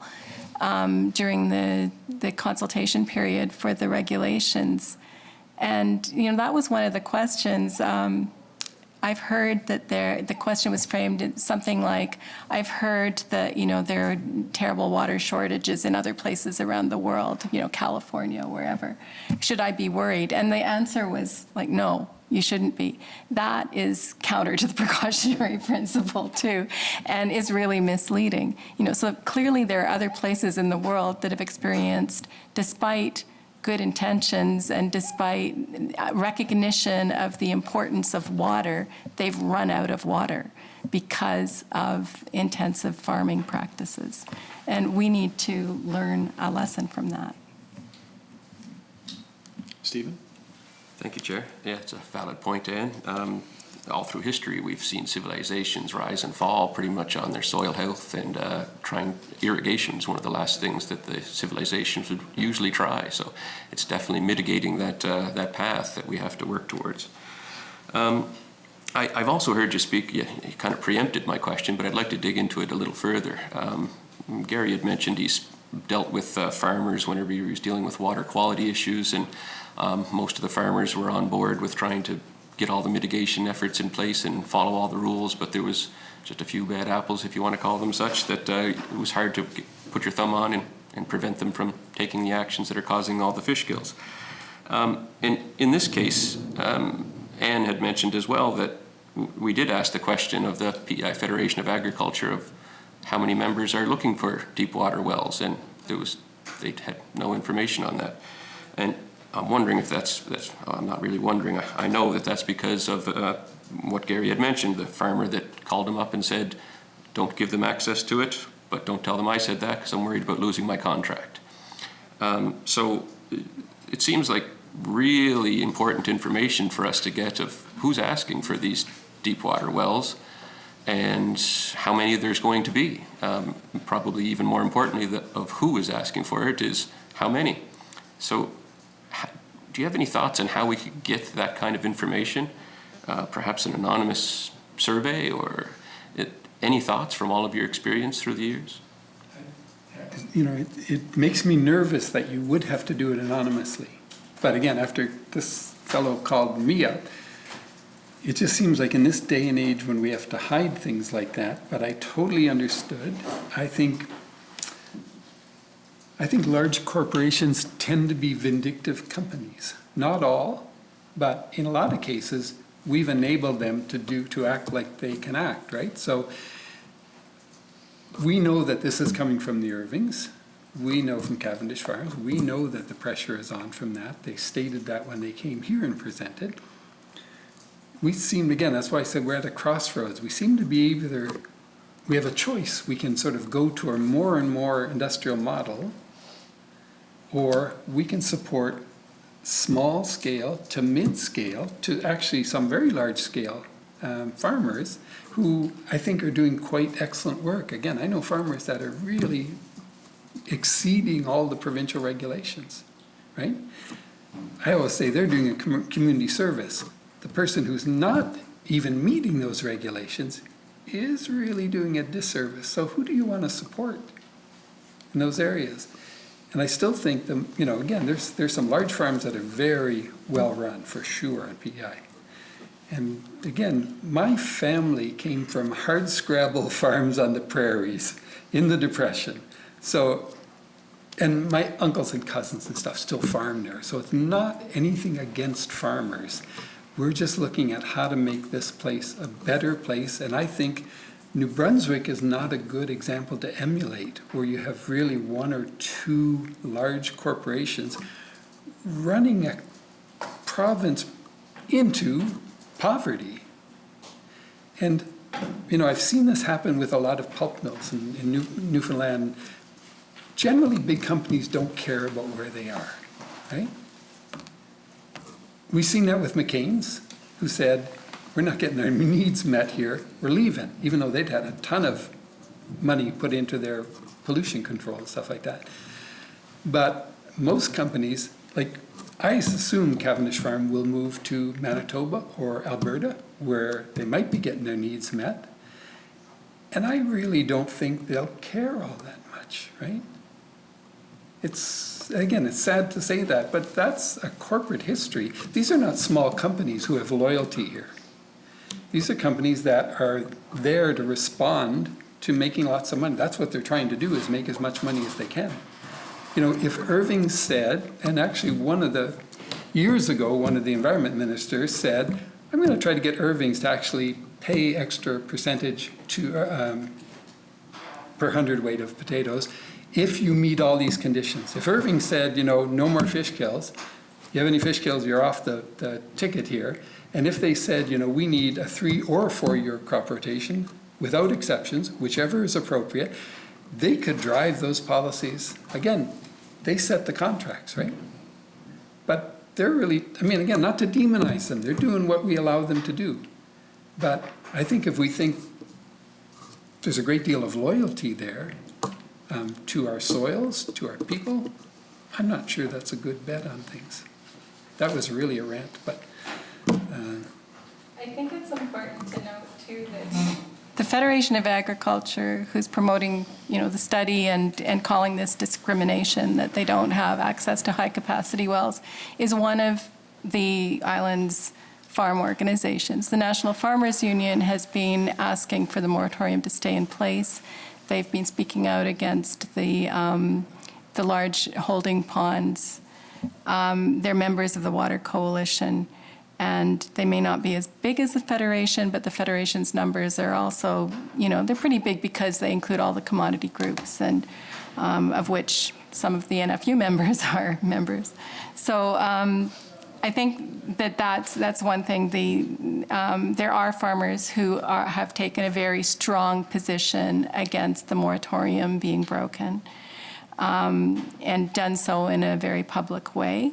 But again, sort of reiterating what Gary's saying, the fact that there's so much fear on the part of farmers to speak out, and when they're you know, their contracts are with Irving and they depend on that, we really need to examine how much power one corporation holds. And it's the same corporation that's going after higher land limits too. So there's a bit of a pattern. Just before we keep going, we are starting to run out of time. And I know usually we tend to keep going past our time limit, but I would like to try and finish somewhat close to 12. So I want to get through the list, but I just want to, you know, if we can try and keep I don't want to limit questions, but if you keep it to a couple or 2 or 3, it would be great. Stephen? Okay. Yeah, so I mean, I'm hearing a lot. I mean, farmers at the heart of it, a true farmer is a steward of the land, and the word sustainability insofar as the land itself goes is what a farmer is really all about. But the other flip side of things that the Minister of Finance always alludes to is they're also businessmen and need to make money. There has to be a bottom line there. But anybody that's interested in the long-term economy of Prince Edward Island is going to want the word sustainability attached to that model as well. Anybody who doesn't have any concern for the long-term health of Prince Edward Island is going to want to extract as many profits as possible. So I'd just like to acknowledge that I fully recognize that the word sustainability isn't just an ecological aspect of things. There's also the economic aspect of things. And just one more comment really on what Catherine had mentioned. You had wanted outside eyes on the study that's proposed, but we have yet to have inside eyes on it. We've asked for the terms of reference for the study itself, so we're not even sure exactly what we're being asked to approve just yet. So, Sonny? Well, thank you, Chair, and I certainly want to thank the participants for their comments, and I'd like to make it clear that I'm substituting today, so I did get late on the list, but quite a few of my questions were answered. I had 3 or 4, but I do have a concern, and I know that, you know, everyone in this room and all islanders are concerned about our water and our land and our environment, and, you know, a lot of us, I represent a semi-urban rural district just outside of Summerside, and you know, farmers are my neighbors. And, you know, as the Minister said, they are a great contributor to our island way of life, our society here, and they employ a lot of people. And, you know, I guess I have a couple of concerns, and Mr. Schneider, you mentioned something about the 3-year crop rotation. Like, that that's not being enforced? I know there's not. When they set it up, the roundtable came back with those recommendations. The provincial soil people started finding exceptions to that 3-year crop rotation. So again, they would look at a 2 and 5, so you could do 2 potatoes and 3 other crops. You could do more regular potatoes if you put some mulch on the fields in the fall. There are all kinds of conditions on that. But even those, we don't seem to have a really good handle on who's following even those, even the extended ones. And again, I've talked to so many people here, and older gentlemen, old as me probably, who said, you know, when we were farming, there would be 4-year crop rotations, 6-year crop rotations up around Morel. They were talking about 7-year crop rotation. Potatoes are really hard on soil, right? So again, I think that would be good to know, and I think it would be good to know from an independent thing. So people from the province could go and do it. I don't want necessarily farmers self-reporting. I think we need to look at these things and saying, who isn't playing fairly? I know, again, some farmers are going overboard, right? They're taking all the precautions that they can, and God bless them for doing that. But I know there's some that aren't, and that's why we're still seeing problems. Sonny? And I know, like, we've talked about best practices here today, and balance and protection, and those are all very important. And, you know, you talked about different crops, and I mean, who'd have thought we would grow watermelon here 20 years ago? I tried, but I didn't have very much success this year. But I mean, you know, there's an example of things that are changing. Minister Compton mentioned about the possibility of having test wells owned by the government, and I just want to make a comment or ask your opinion on. We've heard about places where they've depleted their water or came close to it. Do we know of any jurisdictions that have supplementary water for irrigation that have monitored it and everything is okay? I don't know enough about that. I wish I did, but I'm sure that would be a really good research project, actually. Thank you very, very much. Ola. Thank you. These are great presentations. I heard you are dubious about the proposed study, and it sounds fishy to me too. The researcher admitted himself that digging one high-capacity well in a watershed likely wasn't going to have any measurable effect in the streams. Yet, you know, the implication is that if that proves to be true in all 4 watersheds, then we can let high-capacity wells loose. It always seems to me that would make a lot more sense to study all the places where we already have high-capacity well with quite measurable effects, such as Winter River and Milton Vale, and including 30 high-capacity wells for agriculture. What do you think about redirecting the science, the study, or is there, for that matter, any studies already in those areas?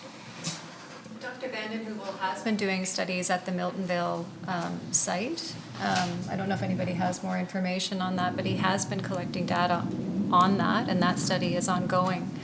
And we think that those studies should continue. And some of the information we're still waiting on, so we need more data. He needs to gather more data. He said that that still has to be ongoing. So maybe that is something that should happen first. Ola? Thank you. So the current wells already includes 30, I think, approximately high-capacity wells for agriculture. Do we have any information what's happening there, and in particular, what kind of cubic meters per year per day in relationship to the size of the operation, type of thing? Do we have any information on those? I'm not sure if that data has been provided. We do have some information on what's being extracted.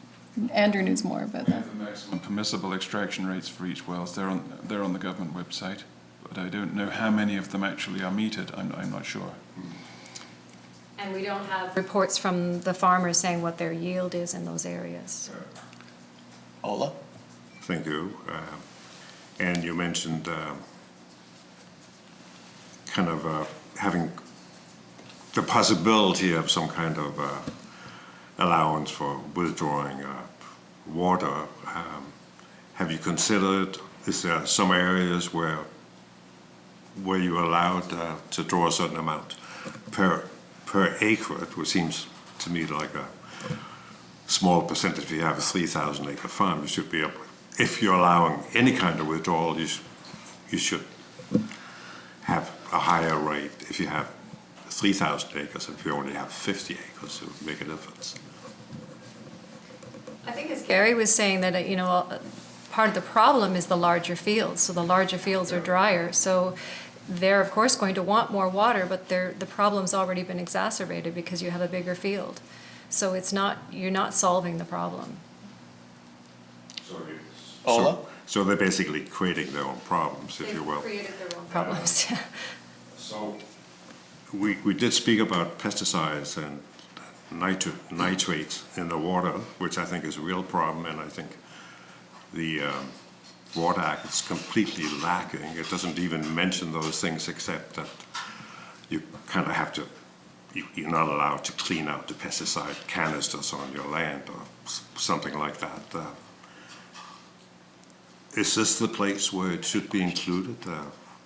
And it isn't just enough to prohibit withdrawal of water, but you also have to maintain the quality of the water, obviously. Where should those regulations come in? Should they come in here or in some other act? We did argue that that was a great deficiency in the Water Act, that it was really lacking any reference to water quality, that it was mostly about the quantity of water and withdrawal. And, I think the answer to that was probably that the existing, where those things are covered in existing regulations, they will be, they'll need to come in line with the Water Act, but then there's nothing in the Water Act that has anything about those contaminants, for example. So we would argue, I think, that the Water Act should have been strengthened in that way. It wasn't, but so now it's really up to a really thorough system. The regulations have to be strong, and they have to be really linked to the other pieces of legislation that have to do with those practices, and also that those regulations in the Environmental Protection Act and in the in some of the Crop Rotation Act, for example, really need to be strengthened. So that would be an area of further work on legislation that would protect water. Lynn? Thank you, Chair. And I have enjoyed this conversation so much. I really appreciate all of the perspectives that you have been bringing. The the irrigation study that Dr. Van den Heuvel is proposing has come up a lot, and we have the question from the Minister on whether or not we would have more faith in it if government owned the wells versus if private businesses owned the wells.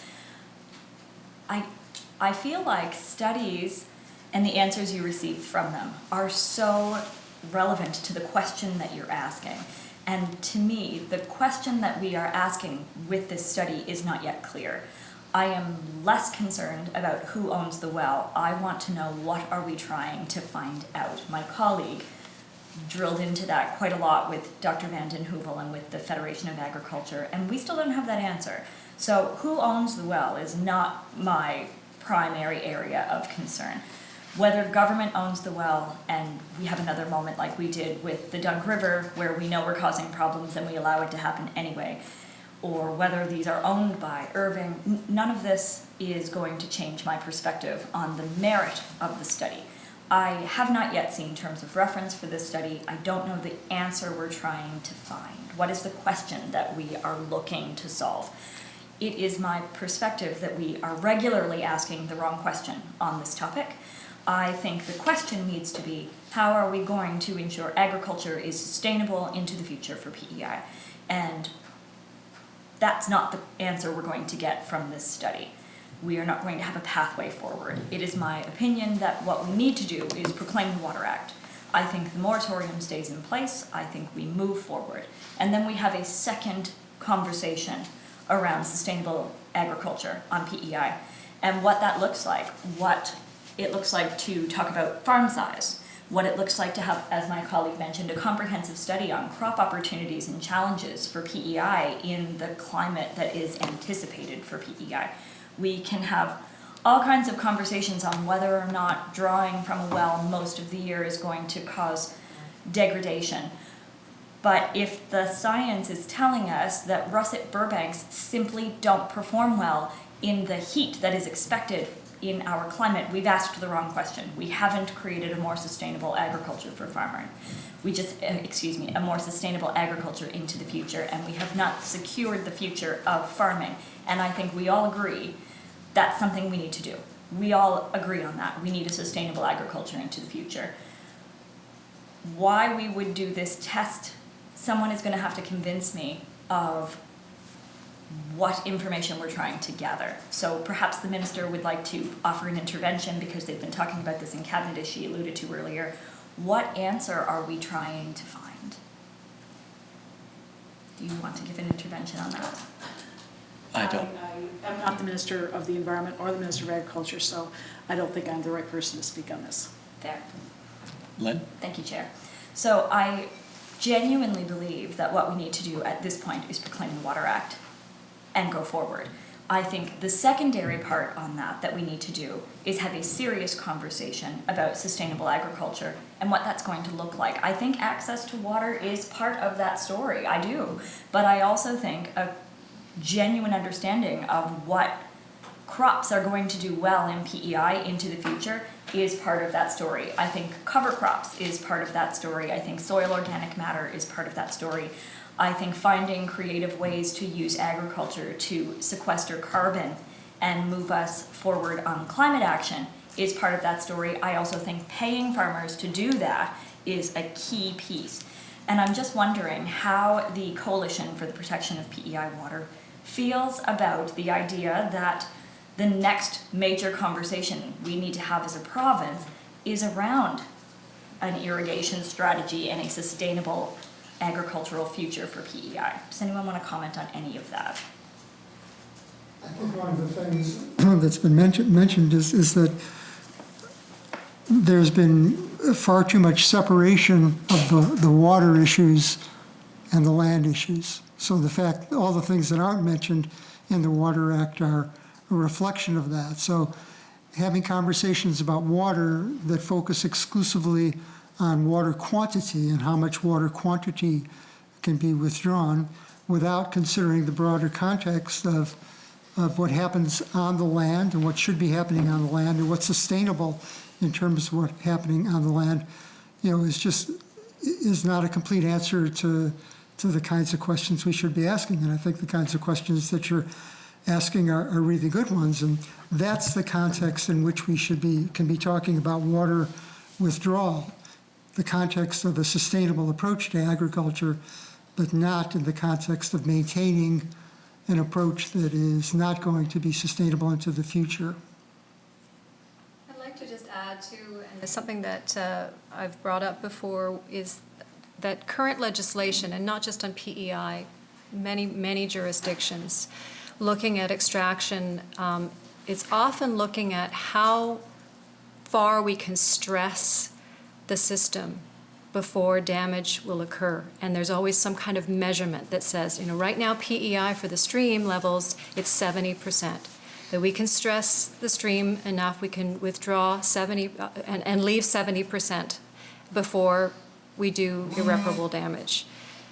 And that's now worldwide not the way that we should be thinking. That's now the way that most countries are looking at it. We realize that's not sustainable. So looking, I think if government is willing to really start looking, and that this is all kinds of areas, not just water, but there's lots of wording that looks at what's the maximum we can do before we start hurting something, before we start hurting the environment. And I just think that that's something that will help going forward when looking at any kind of legislation, of looking at maintaining ecological health, that you don't want to get to the point where you're stressing any system, because then it's a lot harder to recover. I'd just like to add that we haven't had irrigation for 8,000 years and we're still here. And it's the discussion on high-capacity wells has caused a lot of, probably unprecedented amount of interest in agriculture and water on the island. And tens of thousands of hours, I'm sure, have been put into the Water Act so far. And so I agree with Lynn about the fact that it should be proclaimed. And then we can move on to the questions that we've been bringing up here today. And this group included can bring our spare time and our expertise and so on onto these issues, such as how do we address all of these issues like soil organic matter and nitrates in the groundwater and so on. So I totally agree with that as an approach. Michelle? Thank you, Chair. I just wanted to make, it's a quick comment. It's not necessarily a question, and it kind of made me, Darlene got me to put my finance critic hat on. So I'm going to answer just one, not answer it, but suggest something, because it's something that Gary touched on with the added value of our raw agricultural crops. I spoke to a crop grower who asked a traditional grower of the same crop, how many pounds do you need to grow in order to make $1 million? And they said 2 million pounds.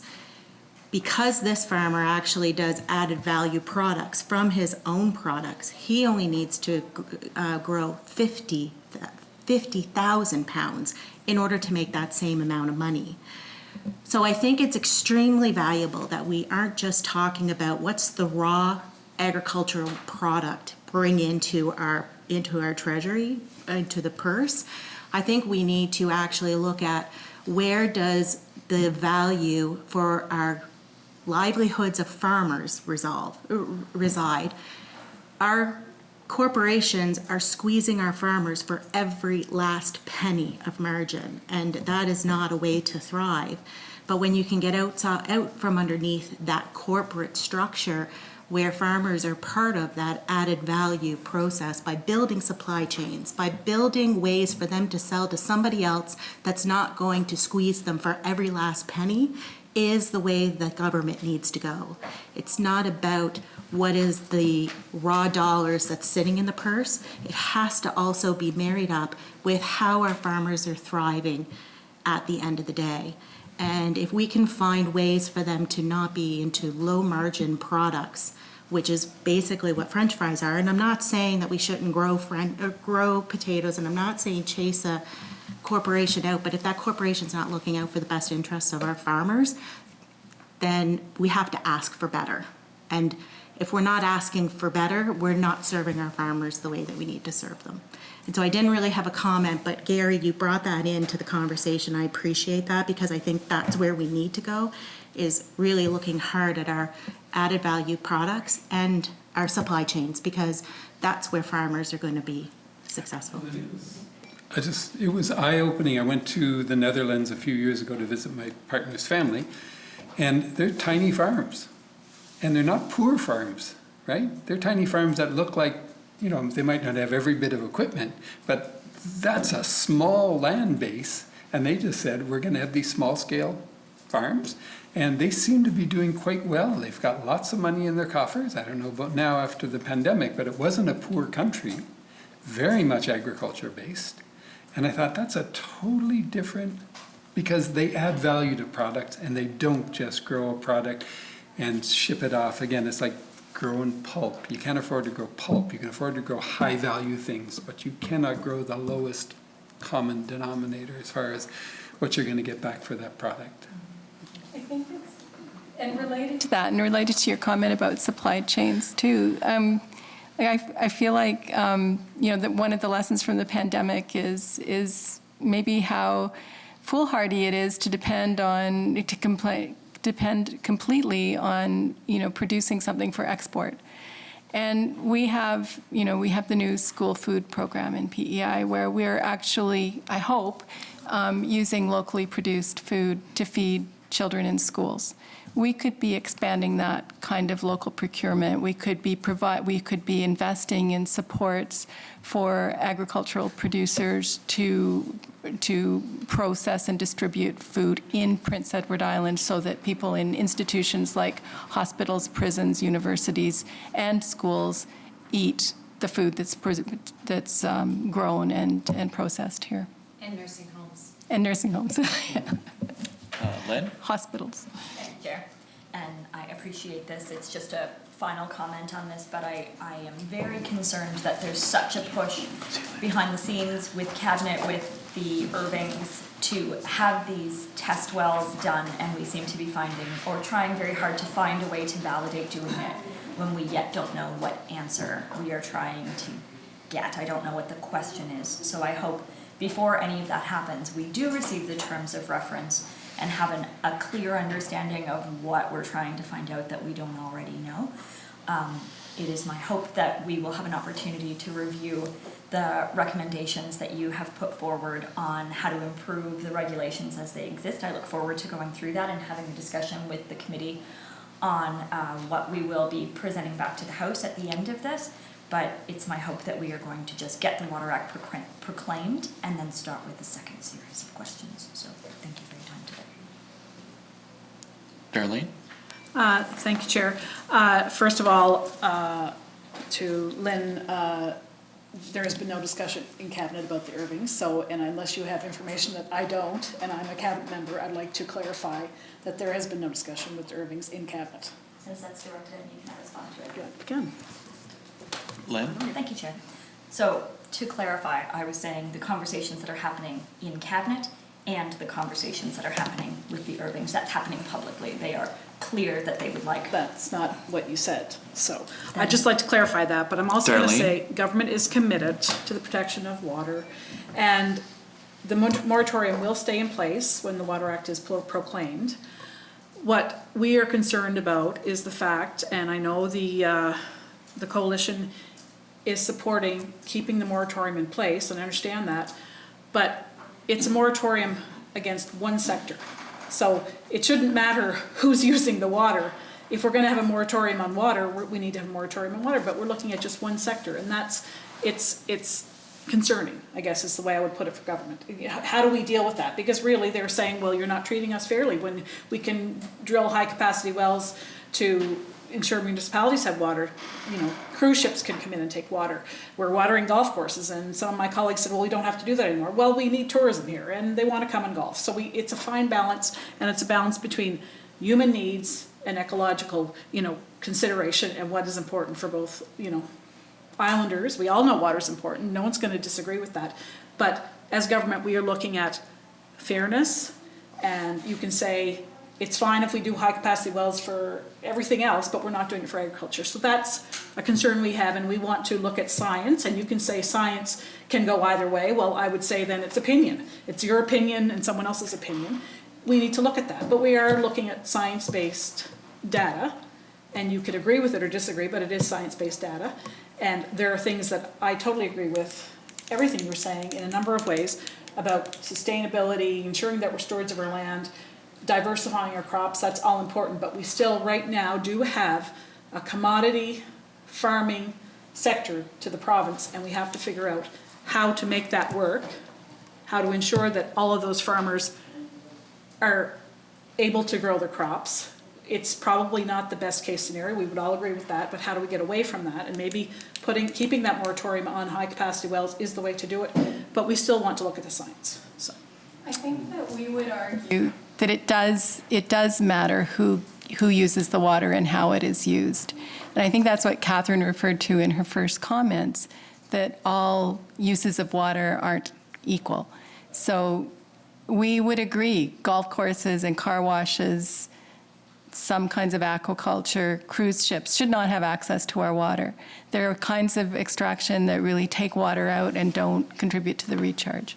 So, and we've talked about the priorities, the maintaining our ecosystem, water for human health and sanitation.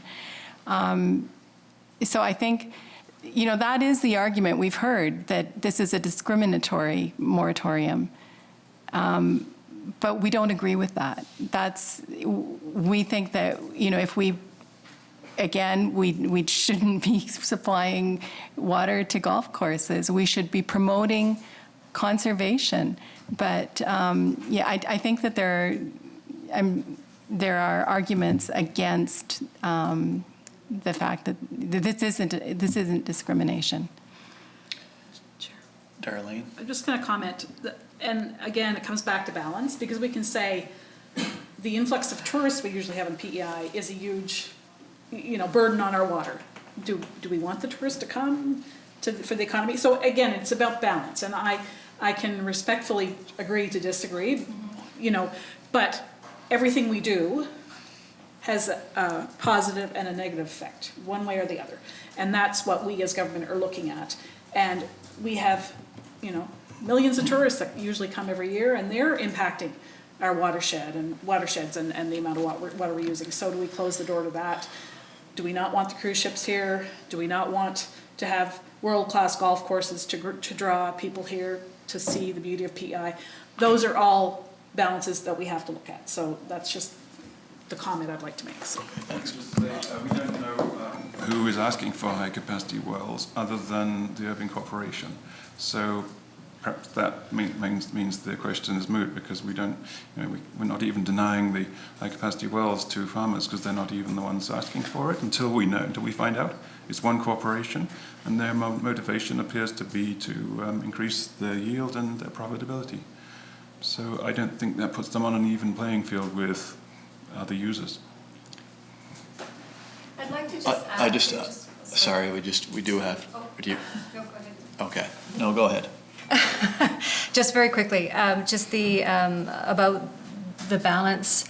The Water Act and the regulations should take care of a lot of that if it has the teeth that it should have, as far as the water use and how much water gets used and for what purposes. That's what we want to be dealing with. If we can get this Water Act proclaimed, then we can control water use that is not good for us, and water use that, overuse. Maybe even looking at punishment for overusers, for people that are using it inappropriately, and for any damage to our water. That's what we need this Water Act proclaimed before any other kind of decisions are made to change this moratorium.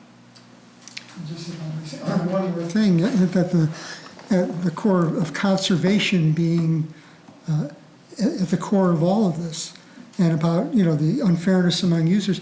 The Water Coalition argued really strongly when the Minister of the Environment approved multiple high-capacity wells for aquaculture at the same time that we were arguing about high-capacity wells for agriculture. It seemed to us like a rather fine distinction because of the fact that just a slight difference in the word, but basically it had to do with the support of an industry, a supportive industry that grew something, that grew some sort of a food, and that was a fine distinction, and that wasn't a fair thing to do, and I don't blame farmers for looking at that and saying that's a big issue. And I think we should be demanding conservation from all of our users, certainly from the municipalities and from golf courses and from any other big users of water that we have in the province. And if tourism can find ways to use water as responsibly as they possibly can, good for all of us. I think that's something we all need to be able to be doing. Lane? Thank you, Chair. I was actually just going to speak to how the concept of fairness when it comes to water doesn't mean that we use it indiscriminately. If one industry is using water in a way that's arguably less sustainable, it doesn't mean we should open that door broadly. It means we should look more closely at water conservation. You've spoken to all of that already, so I have nothing more to add. When the moratorium was put in place, was it 2002? It was 2002? That was a long time ago for me anyways. I might have been grade 6 at the time. Was it, so it was, I guess when it was put in, what was that based on? What led them to make that decision at the time? I will tell you, it wasn't based on science, right? It wasn't like we did a great study. and do that. I think, again, these have always been political decisions, right? So there was concern that this would just keep expanding and expanding and expanding, and I think support big farms, big potato farms. And I think there was an appetite amongst government, within government, that they would draw a lot of political flack for that. There was a big concern amongst the public, and so it would just kind of put in place. Like, again, I don't believe there was a big study to do this stuff. That's how decisions often get made. But there was a water shortage, right, at the time? But it wasn't. I don't think that's the critical decision. I think it was more the sort of back pressure from the public, I think, is what drove that initiative, I think. Yeah, and I guess I'm neither for nor against. It's not something that in my district. I represent Montague, so Yeah. You know, I do have farmers, but not a significant amount as compared to some. And so, but I guess, you know, I kind of do see the point where a farmer says, well, you know, and I know you said you're against golf courses using it and, you know, like car washes, but for example, I'm involved in soccer, so this Eastern Eagle Soccer Complex in Montague, we irrigate all the fields, and it's quite a huge area, and no one is upset about it, you know. Or I was pulling into the Terry Fox complex, and just across the road where you pull in, they're building their new, is it a well field, or I think they're putting in 4 high-capacity wells for the town, and you never, like, there's no uproar for it. Do you know what I mean? There's no up, but if the field next to it, a farmer wanted to irrigate it, then it's, my gosh, we can't do that. Like I said, I'm not, you know, for or against it. I guess, you know, we did it up until 2002, and perhaps everything was fine. I don't know. Perhaps. Do you have a comment on that? Do you know where I'm coming from? Yeah, I think there was concern for sure. We didn't know enough about it, and I think the government of the day just said we would stop this rather than let it increase, where there's just everybody, it's a free-for-all, who can get a permit for it. And then if you run into trouble, what do you do, right? If you're using too much, somebody once said to me, you can't unring a bell. And I thought it was the most brilliant thing I've heard, because again, once you get into that where everybody has been allowed and been permitted to take water, how do you take that back? Like, if you start having problems, that's the whole thing about the precautionary principle. It says don't get into those situations that you can't pull yourself out of. Because again, once somebody's paid the money and gets a permit, it's not really fair to them to say, oh yeah, well, we're having problems in the stream. You can't take the money. And it's again, it's a good example is what happened in the Dunk, where we didn't have water there, right? And then we still gave them, farmers, access to water. One thing we haven't talked about today is that I moved here almost 45 years ago. Almost the first thing I heard about water was that, and I lived in Montague for a long time, was that we're totally dependent on groundwater. And I thought, that can't be right. I came from Alberta, I grew up in Ontario, lots of water around. And I used to think about it, there's no big rivers to draw, there's no mountains, no glaciers where you can draw on water. We are totally 100% dependent on our water. And that always struck me as that, man, when you're doing that and you're thinking about a legacy for your children and grandchildren stuff, that's a resource we want to be incredibly careful with. Thank you. We appreciate taking your time this morning, and I know we went a little over, but that's fine. I think it's an important subject, so we're just going to recess for a moment to let you pack up and take off, and then we're just going to finish out our agenda.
Okay, we're back, and first we needed, clerk, you said we need a motion to Amend the the agenda to include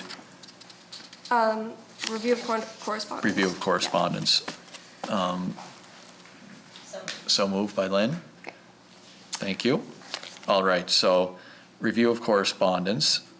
We have received some documents, and clerk, can you explain to the committee what these are? So I had reached out to Dr. Vandenhoevel for his his terms of reference and proposal for the project that he had came in and spoke about with the 4 wells. There has been no detailed proposal prepared with the exception of the extension to the Coles Creek project, but that one doesn't include new wells.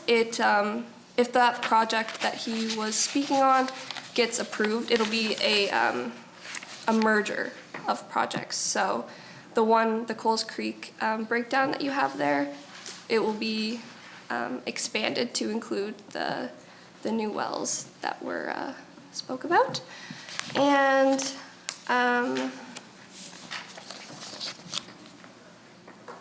so he says no such research exists yet, so the process has not been initiated and it's not possible to generate a proposal, but the terms of reference of the Coles Creek one will be included in some sort of way.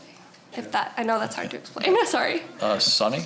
And I know I should have intervened a minute ago when Lynn said we could go ahead with this. In essence of time, could this be put off till the next meeting, since we just were handed it today? I know people probably have other commitments, I do. And would we entertain that and maybe adjourn? And is that fine with, yeah. I'll be honest, Give us an opportunity to review it. yeah, I'm not even sure what I'm looking at, right, so. I'd like some time, but Lynn, do you have a comment? Yeah, just a quick one. Thank you, Chair. When I'm looking over this, I see simply put the outcome of such research would be higher productivity using less land, a reliable potato supply for large industry, greater profits for farmers, et cetera, et cetera, et cetera. It's remarkable to me that they already have the outcomes of research they haven't done yet. So I would be really interested in reviewing this before we have further discussion. All right, no, I think we're all in agreement with that. Okay, any new business? No, motion to adjourn?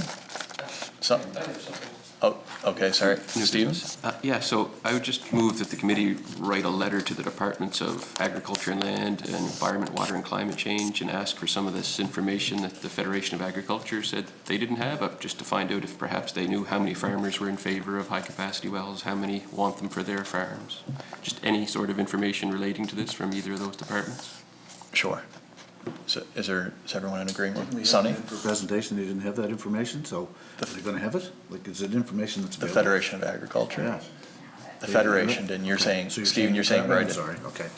to the department, yeah, okay. Well, we can send a letter and ask. Everyone's fine with that? Okay. Any more new business? No? Motion to adjourn? Sonny? Adjourned.